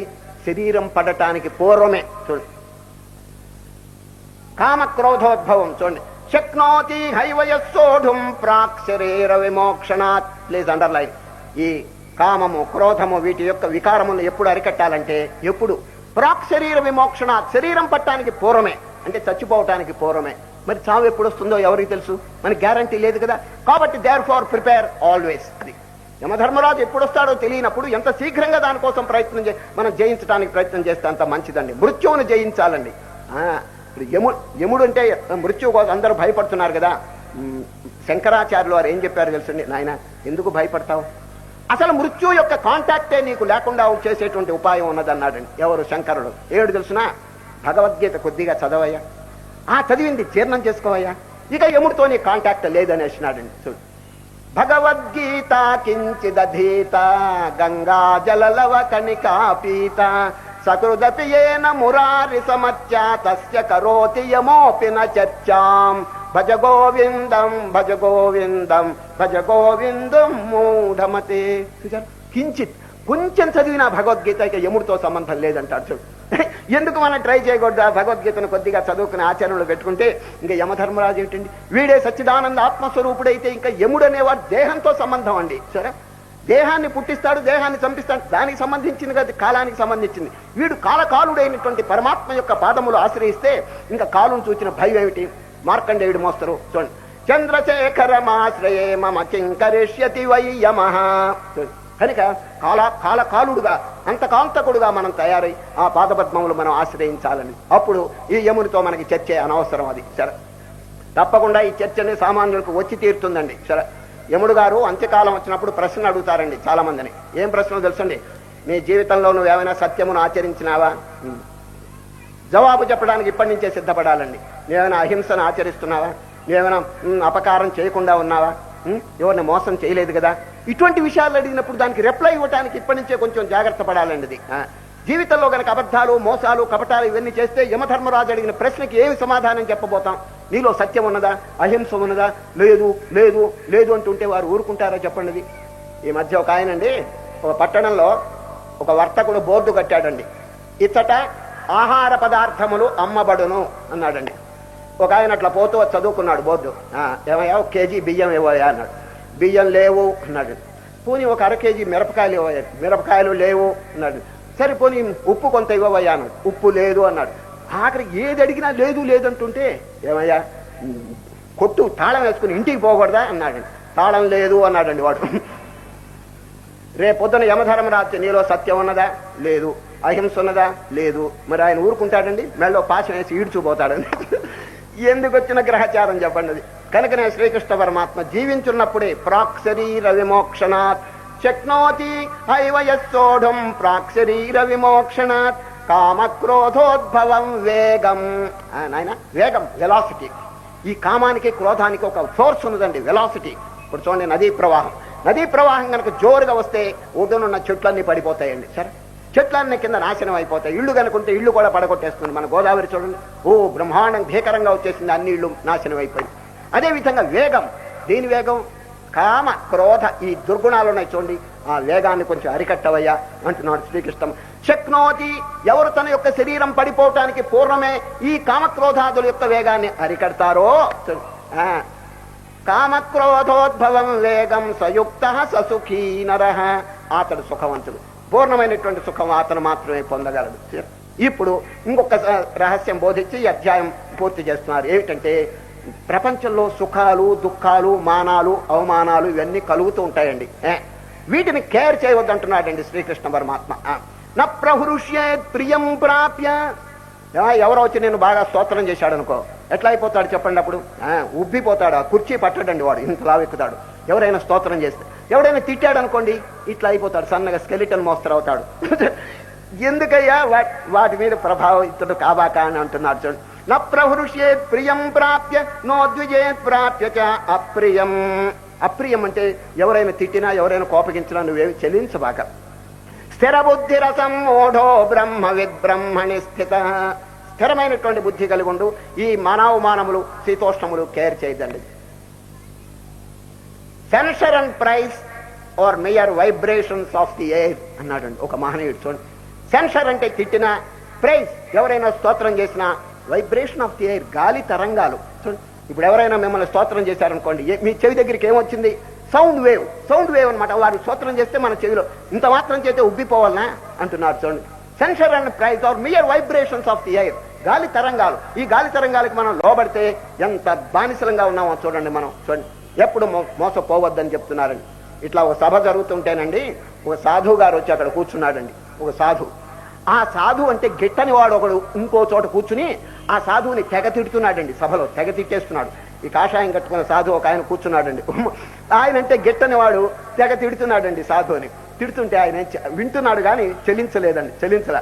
మరి వీడికి కోపించింది, నేను ఇంత తిట్టినా వాడేం కదలలేదే అని పక్కన ఆయన పిలిచి, చెప్పు ఆ సాధువుని తిడుతున్నాను అని చెప్పన్నాడండి.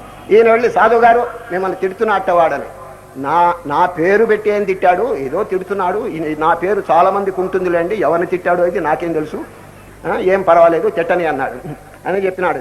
ఏమండి ఎవరినో తిడుతున్నాడని అనుకుంటున్నాడు ఆయన అని. అట్లా కాదు, ఆ సాధువు గారి పేరు రామానంద గారిని తిడుతున్నానని చెప్పబోయ్ అన్నాడండి. రామానందం గారు తిడుతున్నానని చెప్పాడండి వచ్చి. ఆయన అన్నాడు, ఇక్కడ రామానందలు ఇంకా చాలా మంది ఉంటారులేండి అన్నాడండి. నేను ఒక్కనే తిట్టాడు ఆ మాట చెప్పాడండి. అట్లా కాదు, సాధువునే తిడుతున్నారు అని చెప్పన్నాడండి. వాడు వెళ్ళి చెప్పాడండి, నిన్నే తిడుతున్నాడని.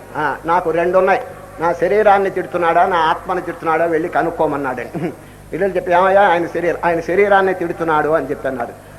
ఆయన అన్నాడు, నా శరీరంలో ఏమున్నదో వాడి శరీరంలో కూడా అదే ఉంది, కాబట్టి వాడిని వాడే తిట్టుకుంటున్నాడు అని అర్థం. అప్పుడు వీడికి సిగ్గుపడి, కాదు ఆత్మని తిడుతున్నాడని చెప్పుపో అన్నాడండి. వాడు చెప్పినాడు, వాడి ఆత్మ నా ఆత్మ ఒకటే, ఇక వాడిని తిట్టుకొని ఏం పర్వాలేదు నాకేమన్నాడు.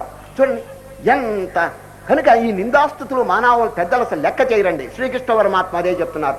న ప్రహృష్యేత్ ప్రియం ప్రాప్య నోద్విజేత్ ప్రాప్య చ అప్రియం స్థిర బుద్ధిర సమ్మోధో బ్రహ్మ విద్బ్రహ్మణి. Keep up your balance.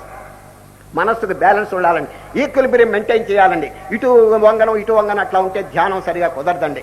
మనస్సు ఎప్పుడు నిశ్చలంగా ఉండాలని చెప్పి పెద్దల యొక్క ఆశయం. ఎప్పుడు ఉంటుందో అప్పుడు పీస్. చూడు, ఎక్కడ శాంతి ఉంటుందో అక్కడ సుఖం ఉంటుందండి. శాంతి ఎప్పుడు ఉంటుంది? మనస్సు ఈక్విలిబ్రియం మెంటాలిటీ ఈక్వల్ గా ఉన్నప్పుడు ఉంటుందండి. సరే, ఈ మానవులు ఇవన్నీ లెక్క చేయకూడదండి.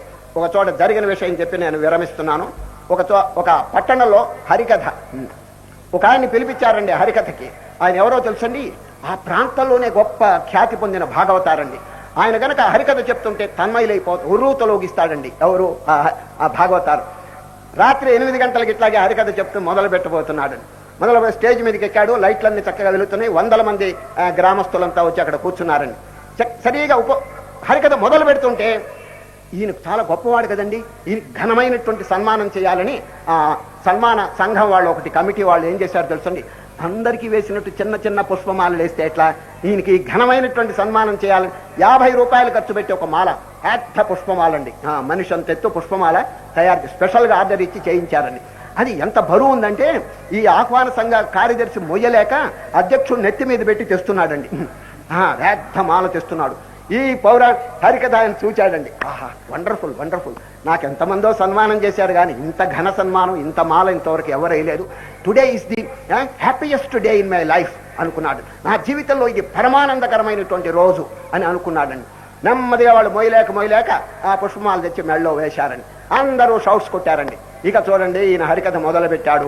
5 నిమిషాల హరికథ చెప్పంగానే ఈ మాలలో ఉండే గులాబ్ పువ్వుల్లో ఎర్రచీమలు ఉన్నాయండి, ఎర్రచీమలు. అవి ఒళ్ళంతా పాకినాయండి. ఒళ్ళంతా పాకి కొట్టడం మొదలు ఇంజక్షన్ ఇస్తున్నదండి. ఈ బాధ తట్టుకోలేకపోతున్నాడండి. అయ్యో నేనేమో ఆనందపడ్డానే, ఈ చేవలన్నీ వచ్చి కరిచేస్తున్నాయని. Today is the worst day in my life అనుకున్నాడు. మొదట్లో హ్యాపీయెస్ట్ అన్నవాడు వర్స్ట్ అన్నాడు ఆఖరికి.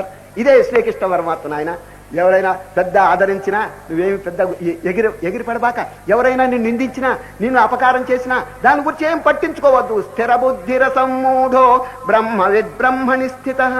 కనుక ఈ అధ్యాయంలోనండి ఇటువంటి సాధనలు ఎన్ని, 1 కాదు 2 కాదండి. అది ఆఖరికో శ్లోకం అండి. లభంతే బ్రహ్మ నిర్వాణం ఋషయ క్షీణ కల్మష. ప్లీజ్ అండర్లైన్, క్షీణ కల్మషం. కల్మషం అంటే పాపం రహితమైనటువంటి పుణ్యాత్మలు మాత్రమే ఆత్మను పొందగలరు. ఎంత చక్కని సిద్ధాంతం. పాపం కలిగి, దోషం కలిగి, అపకార బుద్ధి కలిగినటువంటి వాడు ఎవడు కూడా మోక్షం పొందలేడండి. లభంతే బ్రహ్మ నిర్వాణం ఋషయ క్షీణ కల్మష చిన్నద్వైధాయతాత్మాన సర్వభూత హితేరత. ఒక ప్రాణికి ఉపకారం సర్వభూత హితేరత. ఎంత చక్కని సిద్ధాంతం చూడండి. భగవద్గీతలో ఇటువంటి విశాల భావాలు చాలా ఉన్నాయండి. అది నాయన, సంకుచిత భావం కలిగి ఉండబాక, చిన్న గురువు చిన్న పరిధిలోనూ ఉండబాక, కోపస్థ మండూకంలాగా ఉండద్దు, బ్రహ్మాండమంతా ఒక్కసారి చూడవయ్యా. చూడు, విశాల భావం. ఒక బావిలో ఉన్న కప్ప మోస్తరు ఉండకూడదండి. కోపస్థ మండూకంలాగా బ్రహ్మాండమంతైన ఏ శక్తి వల్ల నడుస్తున్నదో అది కొంచెం ఆలోచించండి. నేను అప్పుడప్పుడు చెప్తున్నాను, గెలాక్సీ ఆకాశంలో చూడండి, అమావాస్య నాడు మబ్బులు లేనప్పుడు కనుక చూస్తే ఈ అనంతమైనటువంటి గోళాలు, ఈ గ్రహాలు, ఈ సూర్యులు ఇవన్నీ చూస్తే గుండె దద్దరిల్లిపోతుందండి. ఎవరు ఇదంతా నిర్వహించేది? ఇప్పుడు మనం ఎంతో గొప్పగా ఈ భూమినంతా చూస్తున్నామే. 24,000 మైల్స్ సర్కంఫరెన్స్, 24,000 మైళ్ళు సర్కంఫరెన్స్ కలిగినటువంటి మట్టి ముద్ద గిరగిర గంటకి 1000 మైళ్ళు చొప్పున పోతున్నదండి. ఎవరు ఇదంతా కదిలిస్తున్నారు చూడండి. ఎవరు ఇప్పుడు చూడండి, మనం స్థిరంగా కూర్చున్నామని అనుకోకండి. వీఆర్ రివాల్వింగ్, తిరుగుతున్నాం. సంవత్సరం అయ్యేటప్పటికీ కొన్ని కోట్ల మైళ్ళు సూర్యుని చుట్టూ ప్రదక్షిణం చేస్తున్నామండి. ఈ శక్తి అంతా చూడండి. ఒక్క సూర్యుని చుట్టూ ఇన్ని గ్రహాలు, ఇన్ని నక్షత్రాలు నడుస్తుంటే ఎన్ని సూర్యులు ఉన్నాయి ఆకాశంలో చూపుతుంది. Our sun is a star. దగ్గర ఉన్నటువంటి స్టారే కానీ ఇది ఒక పెద్ద సూర్యుడని కాదండి. ఇది ఈజ్ స్టార్. అటువంటి నక్షత్రాలు ఎన్ని కోటాను కోట్లు ఉన్నాయి. గెలాక్సీ, పాలపుంత, దగ్గర కోట్ల కొలది. ఇదంతా చూస్తుంటే ఈ అనంతమైనటువంటి విశ్వంలో మన భూగోళం, మన సూర్యుడు ఎంత, ఆ సూర్యుడు పక్కన మన భూమి, అట్లాస్ లో చూడండి, సూర్యుడి పక్కన భూమి చాలా యాటం. ఆ సూర్యుడి దగ్గర మన భూమి ఎంత, ఆ భూమిలో మన ఆసియా ఖండం ఎంత, ఆసియా ఖండంలో మన భారతదేశం ఎంత, భారతదేశంలో మన ఆంధ్రప్రదేశ్ అంత, ఆంధ్రప్రదేశ్లో మన హైదరాబాద్ అంతా, హైదరాబాద్లో మన ఇల్లు ఎంత, ఇంటో మనం ఎంత చెప్పండి. ఎందుకండి అభిమానాలు, గర్వాలు? ఇదంతా వద్దు. కనుక నీ పాద కమల సేవయు, ఏ మహత్తరమైనటువంటి డివైన్ పవర్, స్పిరిచువల్ పవర్ చేతి బ్రహ్మాండం అంతా మ్యానిపులేట్ అవుతుందో చూడండి. వారికి ఒక్కసారి దాసోహం అంటే చాలండి, ఇంకేం అక్కర్లేదండి. నీ పాద కమల సేవయు లోకాల చీకట్లు పోకార్ప రవిచంద్ర దీపాలు గగనాన ద్రిప్పలేక, జగతిపై బడవచ్చు జలరాశి కెరటాల మామూలు మేరకు మడవలేక, ఫనిమాలి ప్రతిరోజు ప్రాణికోటుల గుండె గడియారముల కీలు కదపలేక, అందాల చిందు నీలాకాశ వీధిపై చుక్కల మృగ్గులు చెక్కలేక, ఎంత శ్రమనందుచుంటివో ఏము స్వామి, అడుగిడితే ఎట్లు నేడు మా గడపలోన గుండె కుదిలించి నీ ముందు కుప్పవోదు, అందుకోవయ్య హృదయ పుష్పాంజలులను. ఒక భక్తుడు ఎంత హృదయ భక్తి ఎంత పొంగి పొరలుతుందో కొంచెం చూడండి. ప్రపంచం అంతా, బ్రహ్మాండం అంతా ఒక శక్తి మ్యానిపులేట్ చేస్తున్నది. మన కర్తవ్యం ఏమిటంటే ఆ శక్తికి జోహారులు అర్పించడం. శ్రీకృష్ణ పరమాత్మ కర్మ సన్యాస యోగం అనే